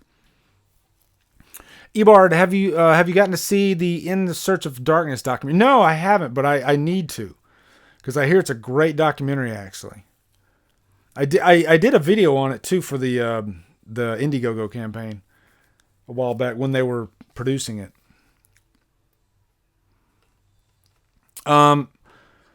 Tony Movies, would you have a sequel to this movie? I would. I would definitely watch a sequel to this movie. You know, continue the story. I'd be fine with that. But I mean, the problem is this is 10 years ago. So doing, you know, I guess following these characters up 10 years later, it could be interesting. It could. Jesse Campbell, that's what it was. Wes Craven's estate just got the rights back to it. Do you think they're maybe just taking their time to get it right in his memory this time? Maybe we'll get another Nightmare in 2021, Lee. I want another Nightmare movie. I think there are scripts out there right now, like probably hundreds of them. So I think the story's out there, and I think they just need to greenlight it and they need to get it going. I want another Nightmare movie so bad. At this point, I would be more excited for another Nightmare movie than Halloween Kills. And that's not a slight against Halloween Kills. I just want a Nightmare movie that bad.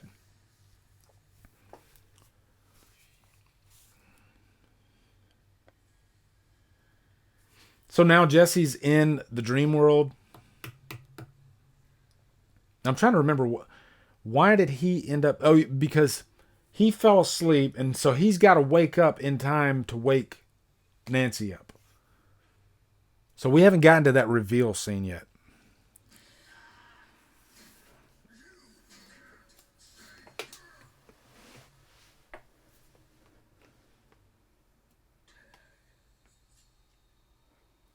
Now, as much as I like Jackie Earle Haley, I will say, if I had to compare his delivery, his vocal talents, to Robert Englund, no comparison. I mean, I'm going to agree with you guys on that one. Robert Englund, the vocal talents that he had with Freddy, I mean, perfection. exactly what you want Freddy to sound like. And it's hard to recreate that, and you don't want to copy it. So Jackie Earle Haley, obviously he didn't want to copy. He wanted to bring his own flavor to the character, and I like his flavor to the character, but I mean, to top it is pretty much impossible. To top what Robert Englund did in those first few movies. Like, in the chat, give me one of your favorite, like, Robert Englund Freddy moments. And I'll tell you one of mine right now. It's the scene in Nightmare 3 when Kristen pulls Nancy into the dream world. And Freddy looks like this big snake, right? And so then he, like, looks up and he sees Nancy for the first time after so long. And his reaction to her was just like, you. And I saw that movie in the theater, Nightmare 3. And I just remember when he said you, it was like a chill went up my spine. It was like the creepiest thing ever, but the most exciting thing ever. Like these two iconic characters meeting each other again for the first time. To me, that was so badass. What's up, Jeffrey? How you doing, brother? That scene still gives me chill bumps to this day. When I watch it, I love that. Is one of my favorite scenes in the whole Nightmare franchise. It's just so badass.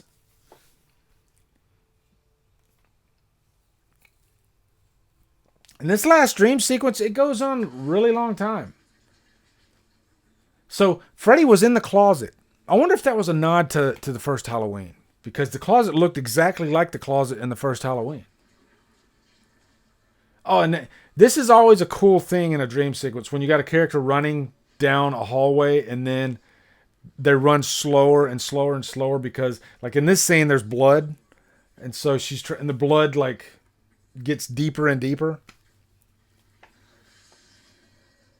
I remember the stairs scene in the first Nightmare when you have Nancy running up the stairs, and the stairs themselves, her feet were sinking into them, and that was oatmeal. Chris Snyder, thank you so much, man. Hey, Lee, if you could bring back any character from the Nightmare franchise, who would it be? Oh, that's a tough one. That is a tough one. And the obvious answer is Nancy, but I mean, you've already had Nancy in the original. You know what? That's my answer.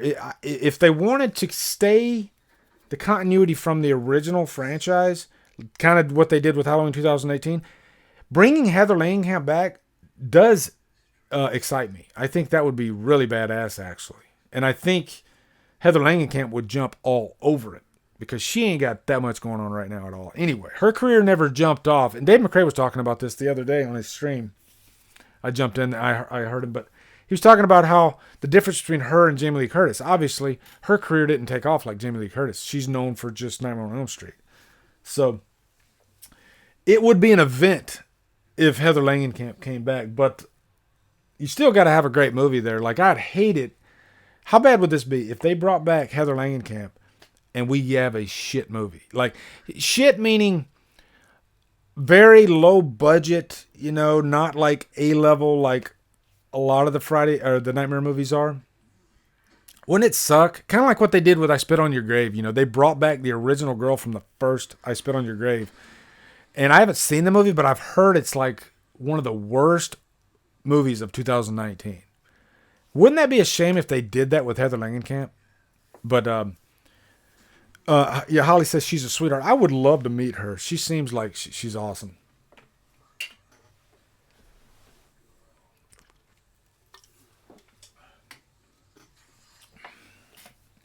Yeah, there's another CGI scene where Freddy, like, he puts the scissors in his eye socket and pulls them out.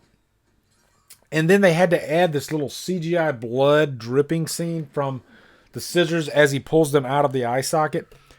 And right away, I was like, oh, that's CGI. I'd rather them not put the blood in there if it's going to look like CGI. Let me use my imagination.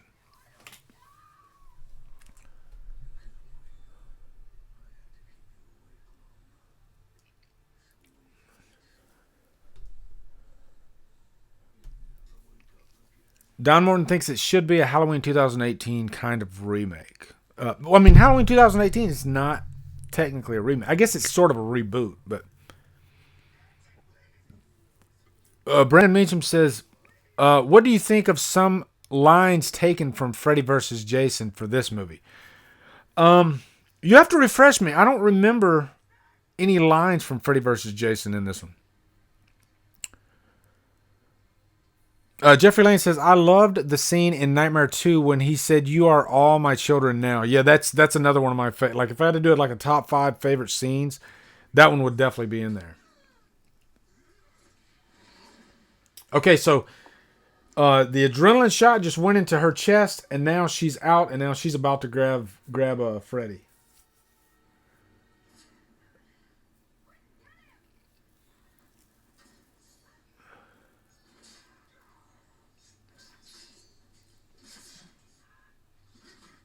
Let me know in the chat, would you guys welcome Jackie Earle Haley coming back as Freddy Krueger? I'm curious. I would. I'd be curious to see what he could do in a sequel. I think Robert Englund, as much as I would like him to come back because of his age, I mean, this is a guy in his 70s now. I mean, you take Myers in Halloween 2018. Yes, he's 60 years old. At 60, you can still. I mean, look at Sylvester Stallone. Even at 70, he's, but he's a freak of nature though. Stallone is. But at 60, you can still have a competent performance at 60 years old. And she just cut his throat.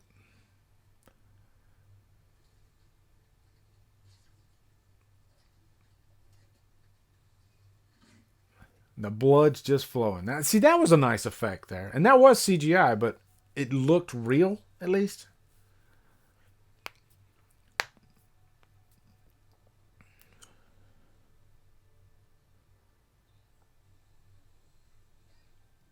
But I really wouldn't want, like, Rooney Mara to come back.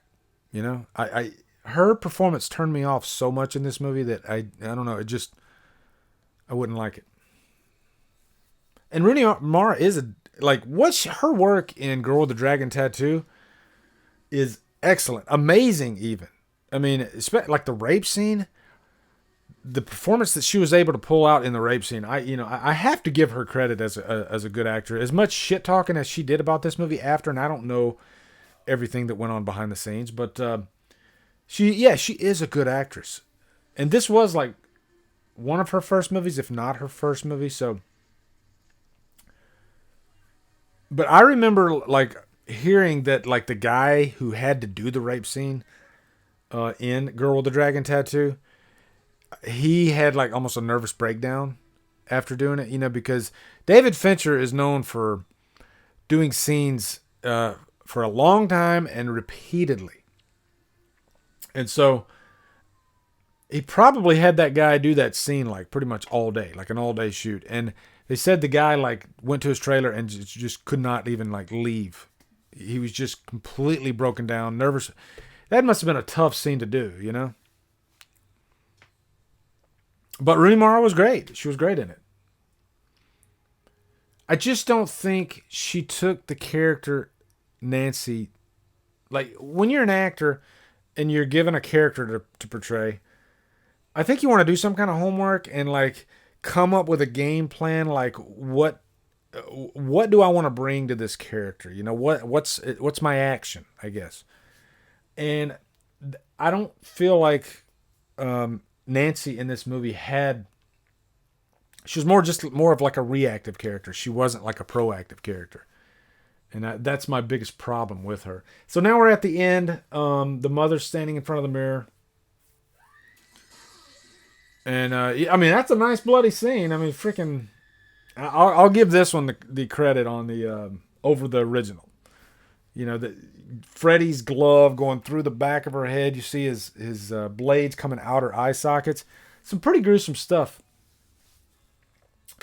But wow, man, that went by fast, guys. That was really fast. So, after watching this again, I still had a decent time with it. It's not better than the first 3 movies by a long shot, but somewhere in the middle. I enjoyed it. It's not too bad. And I like the Dream song by is that Nelson? Is that it sounds like Ricky Nelson, but I don't think it is Ricky Nelson. I'm wrong, right, guys? Yeah, the closing song's good though. Would you like to see Bruce Willis in a horror movie today? Sure. Yeah, I'm not against Bruce. I mean, he was great in Sixth Sense. Swifty the Gamer, are you still making a fan film? My fan film was going to be set around October. I'm not going to say no. It's not out of the question. The idea is still there for what I want to do, and I think it's a cool idea that what I want to do. But I couldn't get all my ducks in a row this last year to get it done. So I'm definitely not against it, and I've been thinking about it. I think this time I'll have a better shot at it because I want to plan it out at least a few months in advance. And it's a simple idea. I mean, the fan film's going to be like probably like 10 minutes long, but a lot of times it's like finding the location that you want to shoot in, and I'll clue you in. I'm the only person in the fan film. There are other characters, but you don't see them on screen. So acting out lines by yourself, it's kind of like what Tom Hanks did in Castaway. And I don't know if you guys know this, but Tom Hanks is a better actor than me. So that's what I'm struggling with. How do you deal with a character that doesn't have anybody to react off of? Everything he's doing is just, dealing with what's going on without going into what the story is. But so I'm hoping to. Yeah, I'd still like to do it. I'd still definitely like to do it. My heart would definitely be in it, but I didn't want to release it after October, so we shall see. Thank you for the question, though. Jesse Campbell says, please do a commentary on Never Hike Alone. That could be a fun commentary. I haven't watched that in a long time either. That could be a fun one. And the credits are rolling. Just to get kind of a consensus, I want every one of you that are in here right now, just post like, did you like this movie? Or if you want to post like a rating that you would give this movie out of 5 stars, just go ahead and post them for me. I'm curious. I'm curious to see how many people hate this movie. Because that's the thing I always hear.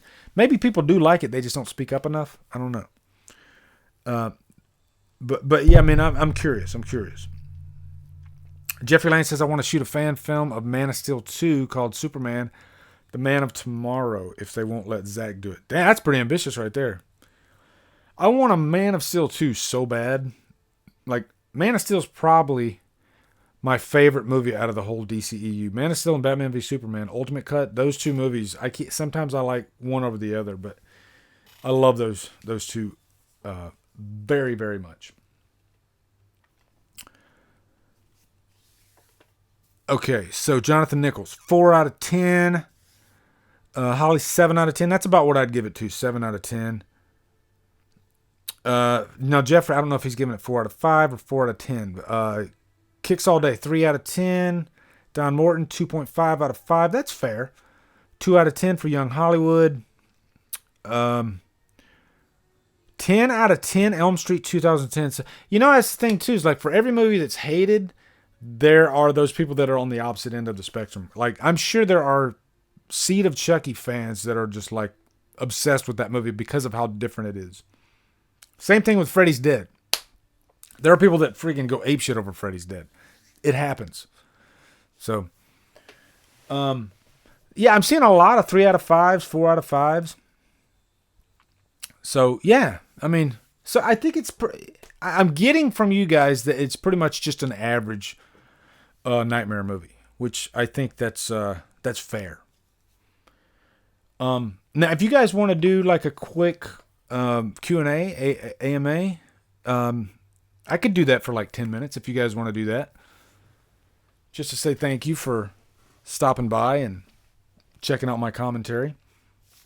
And I do apologize that we didn't do the Conjuring. I guess it's kind of a good thing too, though, because we know zero right now about the new Conjuring movie. There was that little teaser trailer out there. The story of it is that I think it's based off a story where the first time in history there somebody uses possession as a defense for murder. Like they killed somebody, but they were possessed at the time, so they want to use that as a defense. It's based on a real case, I guess. So, which could be interesting.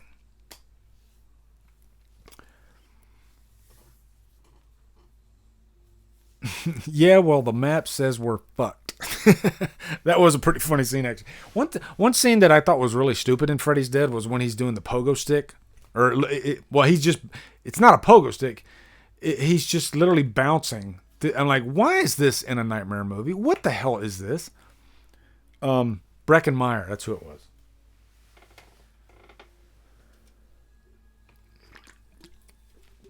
Thoughts on Chris Rock's Saw movie that's coming? I'm for it, and let me tell you why. Because I am a very, very casual Saw fan. I don't like any of the movies after the first movie. The second one's got a decent twist, but the first one's great. I love the first movie. But after that, this story got so convoluted and tangled, and I could not stop rolling my eyes. And it's one of those franchises that I watched every movie once, except for the last one. I didn't even bother with the last one because I just can't take a series seriously that, I don't know, they just got way too ambitious with the story. And they were trying, and that's great, they were trying to get ambitious, but it just got so far-fetched. And especially when you have to constantly go back and you got to make sure that everything lines up. It's like one of those detective red-lined diagrams. Everything's got to match up and it just got way too complex. So yeah, I don't like any of the.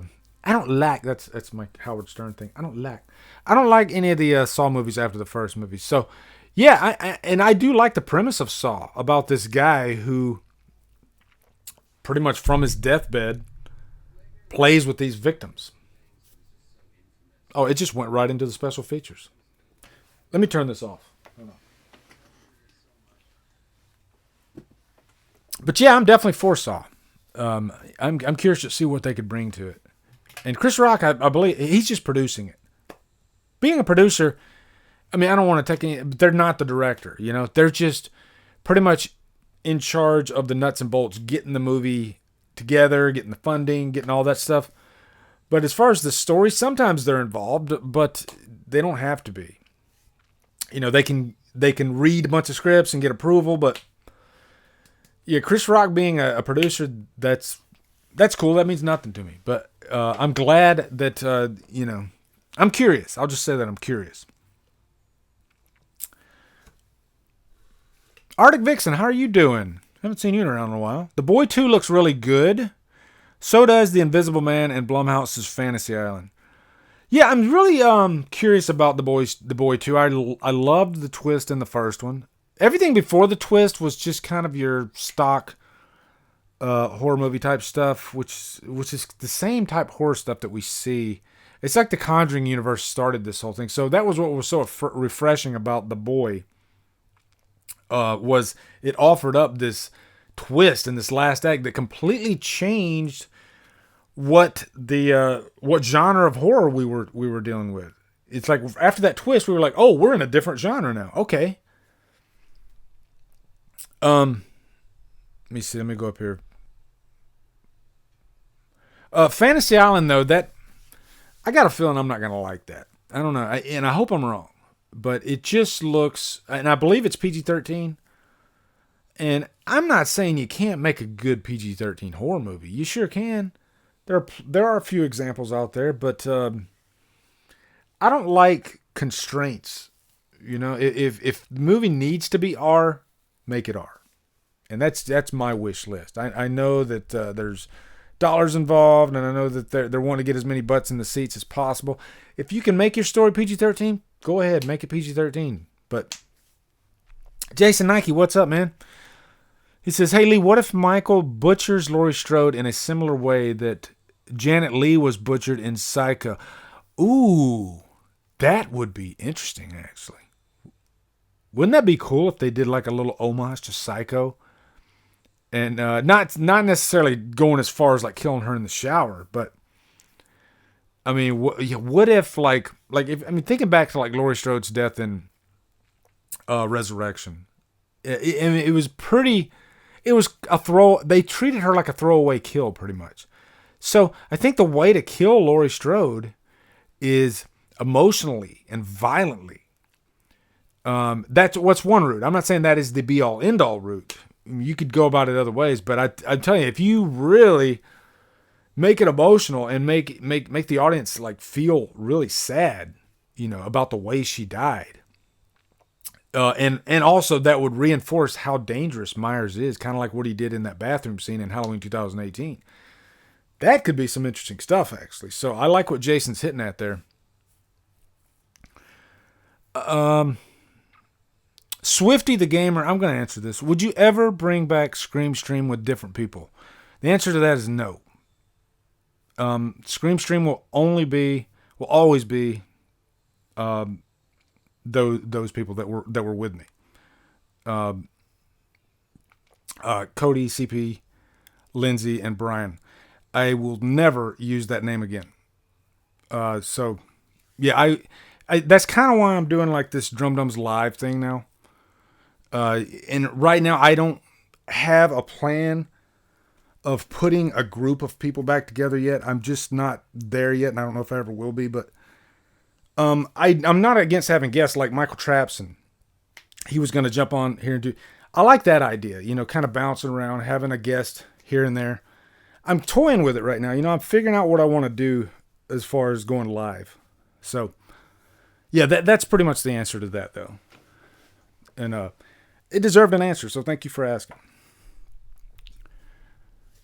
Let's see. Tony Movies, what are your thoughts on Scott Derrickson leaving Doctor Strange 2 over creative differences? Very disappointed about this. I thought Marvel had some balls on marketing the first horror movie of the MCU. I was excited about that too, because I liked the first Doctor Strange. I like how ambitious it was. Definitely had like an Inception type feel to it. But it would have been cool to actually make a Doctor Strange horror movie. I think that excited me. So I don't know why he left, and maybe he wanted to really shift it in a strong horror direction, and maybe they got cold feet. I don't know. That's a good question, though. But yeah, I mean, if I'm being honest, too, I don't, I'm kind of tired of the MCU. I mean, there's been so many of these movies now. We're like probably up to 25, something like that. Where do you go from this point? It's just like, I do like separate movies. I don't think we need another Avengers movie, but me being the big Hulk fan that I am, I want a standalone Hulk movie really bad. So I'm hoping that eventually, because I heard rumor that they're getting the rights back to the Hulk from Universal, so there could be a Hulk movie down the line. So I'm hoping they do that, because I hated what they did to the Hulk in Endgame.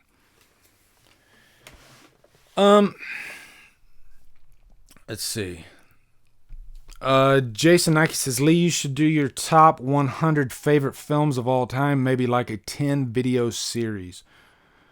It's funny you say that, because I was actually thinking about doing that for horror.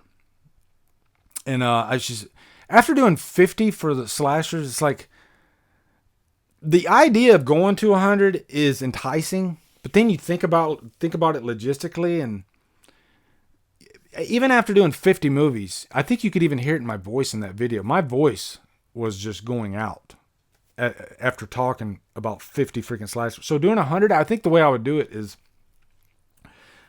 I would do like 50 even numbered and 50 odd numbers, so that way you're getting 50 quality movies instead of me doing 51 to 100 and then 50 to 1.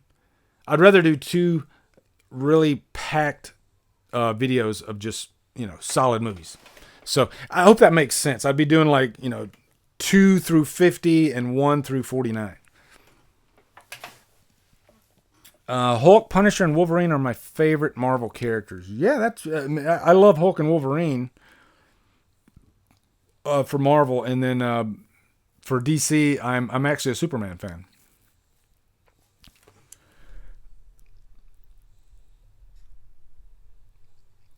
I've heard Ryan Kinney. You should definitely watch Batman versus Teenage Mutant Ninja Turtles, the animated movie, if you haven't seen it.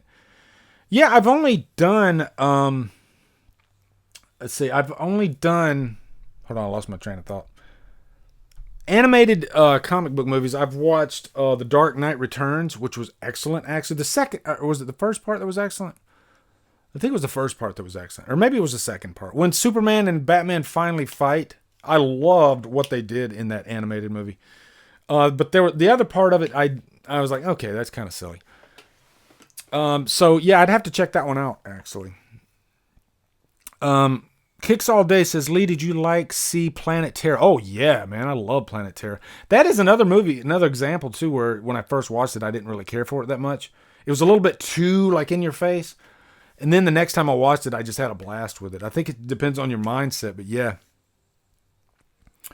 Jeffrey Lane saying the Blade movie will be PG-13. That sucks. If it's gonna, and they made the last Blade movie PG-13 too. And guess which movie sucked the most? The last Blade movie. The first two Blade movies are pretty decent, even though the second one got a little bit too crazy with the CGI. Hell, the first one got pretty crazy in the end with the CGI.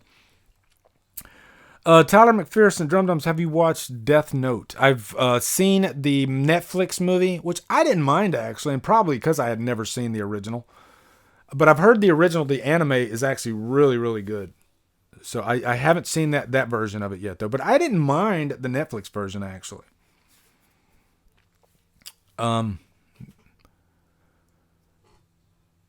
Green Arrow, love to hear your thoughts on Tim Burton and Joel Schumacher Batman movies. Oh, wow.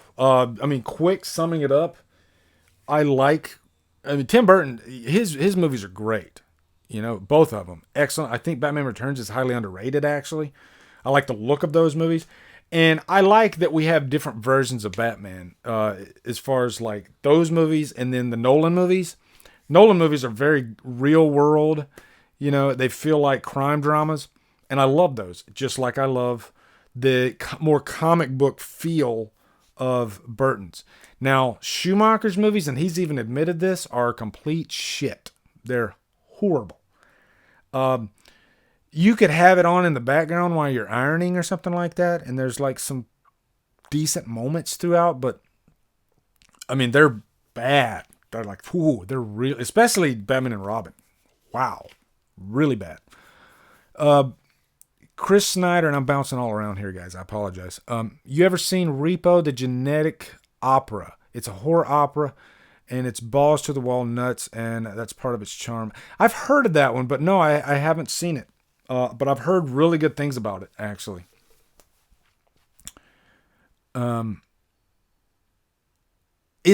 You know what? I stand corred. If Blade Trinity is rated R, I apologize. For some reason, I was thinking it was PG-13, but you might be right on that, actually. You probably know you're right. Man of Steel, what's up, brother? Nice to see you in here.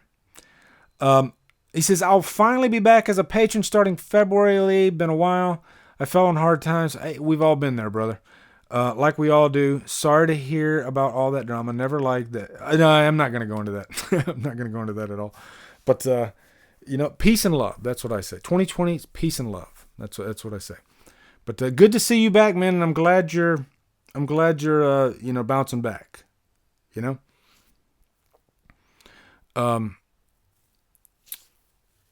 Let's see. Dustin Brandewy says, I know it's dubbed over, but it's hilarious.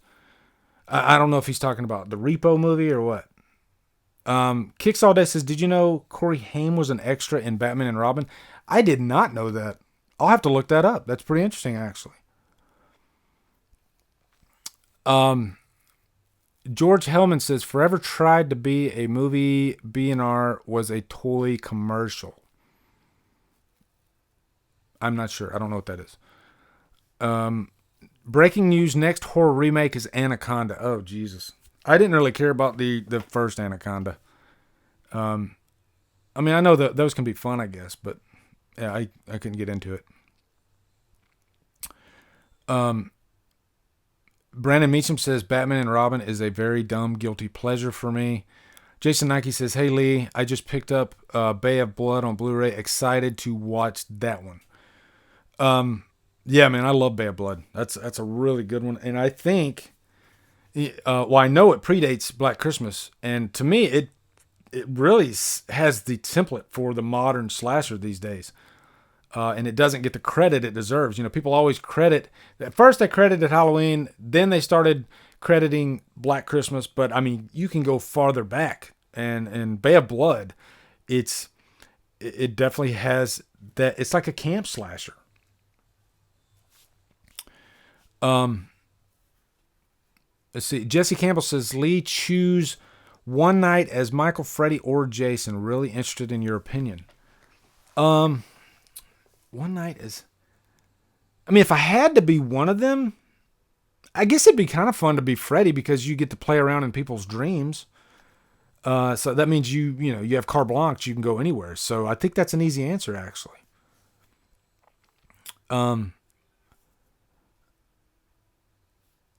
Tony Movie says Blade Trinity is his favorite in the Blade trilogy. Wow. That's insane, man. Respect. Jeffrey Lane says, Drums, what are your thoughts? What are your thoughts on Betty and Barney Hill movie? I would like to direct that movie. I've never heard of Betty and Barney Hill movie. You'll have to fill me in on that one. I don't know about that one. Kicks All Day. Lee, did you ever see Night of the Demons, Lee, the original? Yes, I actually reviewed it. Love the original Night of the Demons. Linnea Quigley is excellent in that. I love the story or the premise of that, how the prey end up being the killers, because they become demons. And so it's like the good people get smaller and the bad people get bigger as the good people die, if that makes sense. Royce Bunn, thank you so much, man. He says, I appreciate everything you do. Keep up the good work. Very nice. I appreciate that. Thank you very much. Roberto Hernandez, Blade 2 is my favorite. Blade 2, I like Blade 2 because it's so different than the first one. And I remember when I first saw it, man, I was in love with that movie. I thought it was awesome. It's dated quite a bit now, especially when you watch the fight scenes. But the villain in that movie too, what was it, the Reapers? Is that what they were called? It's been a while since I've seen it.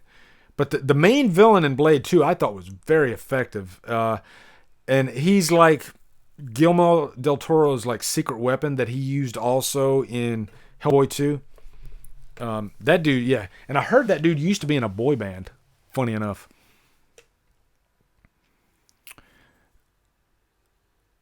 DeReal Sean says, what are your thoughts on the movie The Prowler? I love The Prowler, actually. I've reviewed it. Check out that review if you haven't seen it. But I give pretty in-depth thoughts there. But I think it has some of the best kills in all of slasher history. I like the kill in the pool. The kill where the killer like crushes the dude's head and like blood's like pouring out. Tom Savini did some of his best work in that movie, actually. And I didn't realize, like, the killer in that movie, he comes back after 40 years to kill the victims in that movie. And that, boy, doesn't that sound familiar. Let's see, what else? Couple more. I'm going to do a few more questions.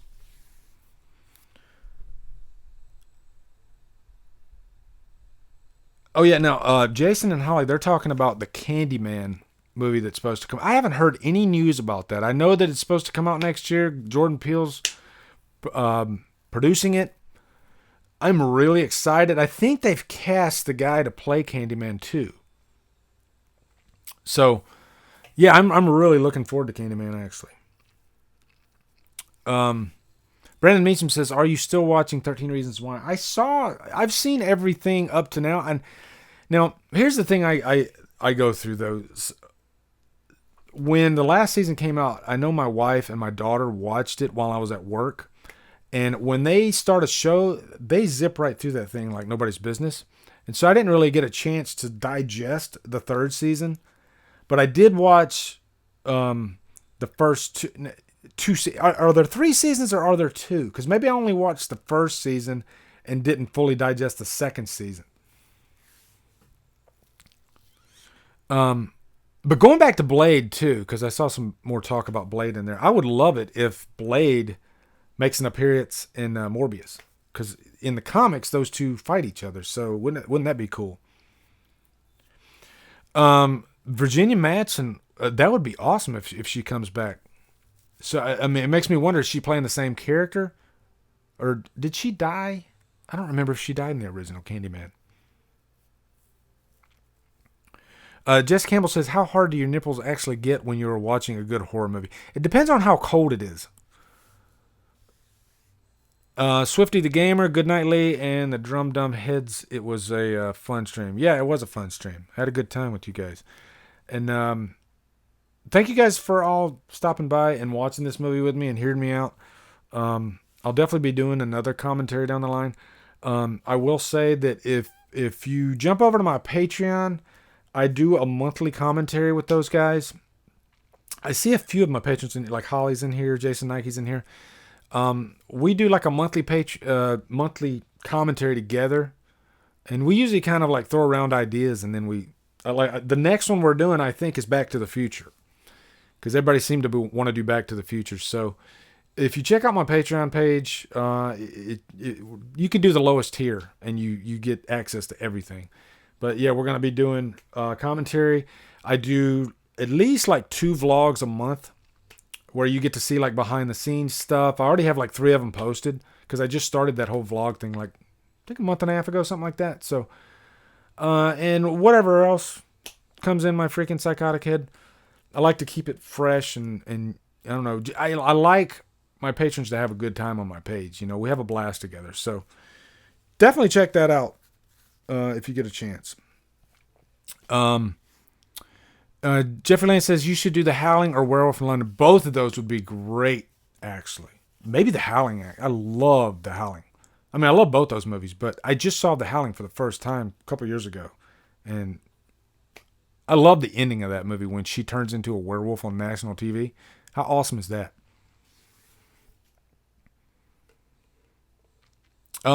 So anyway, guys, I guess I'm going to hang it up here, but thank you all so much for watching this with me. I hate goodbyes. Goodbyes are always hard. But this was a lot of fun, and I'll probably watch this back when I watch the movie. How egotistical is that? I would listen to myself talking about the movie. I wasn't thinking right on that one, guys. I do apologize. I was saying that as if I could hear you guys like talking during the movie. That I would do. If I could do it where like they should do live chat where like you guys can actually talk and I can hear like all of you, but then you would all sound like one big mush, so that wouldn't work out either. Unless I could like pick whose voice I could hear. YouTube, there's a job for you. Selective commentary, selective chat commentary. That's what they need. So anyway, thank you to my mods in there too, Jeffrey and Holly. I appreciate you guys jumping in. And you didn't have to stay for this whole thing, Holly, but you did. And, you know, just keeping the traffic going. And because every now and then you do get some troublemakers in there. Every stream's going to have them. And it's nice to have a couple people having your back in there just to clear things up. So, anyway, guys, thank you so much for watching. And I hope you guys... am I going to really say my closeout that I say in my videos? How stupid is that? I'm not going to do that. I'm just going to say goodbye, and I love you guys. You guys are awesome. So, anyway, guys, I hope you guys have a great weekend, too. It's Friday night, so have an awesome weekend. Anyway, have a great night, guys. Love you.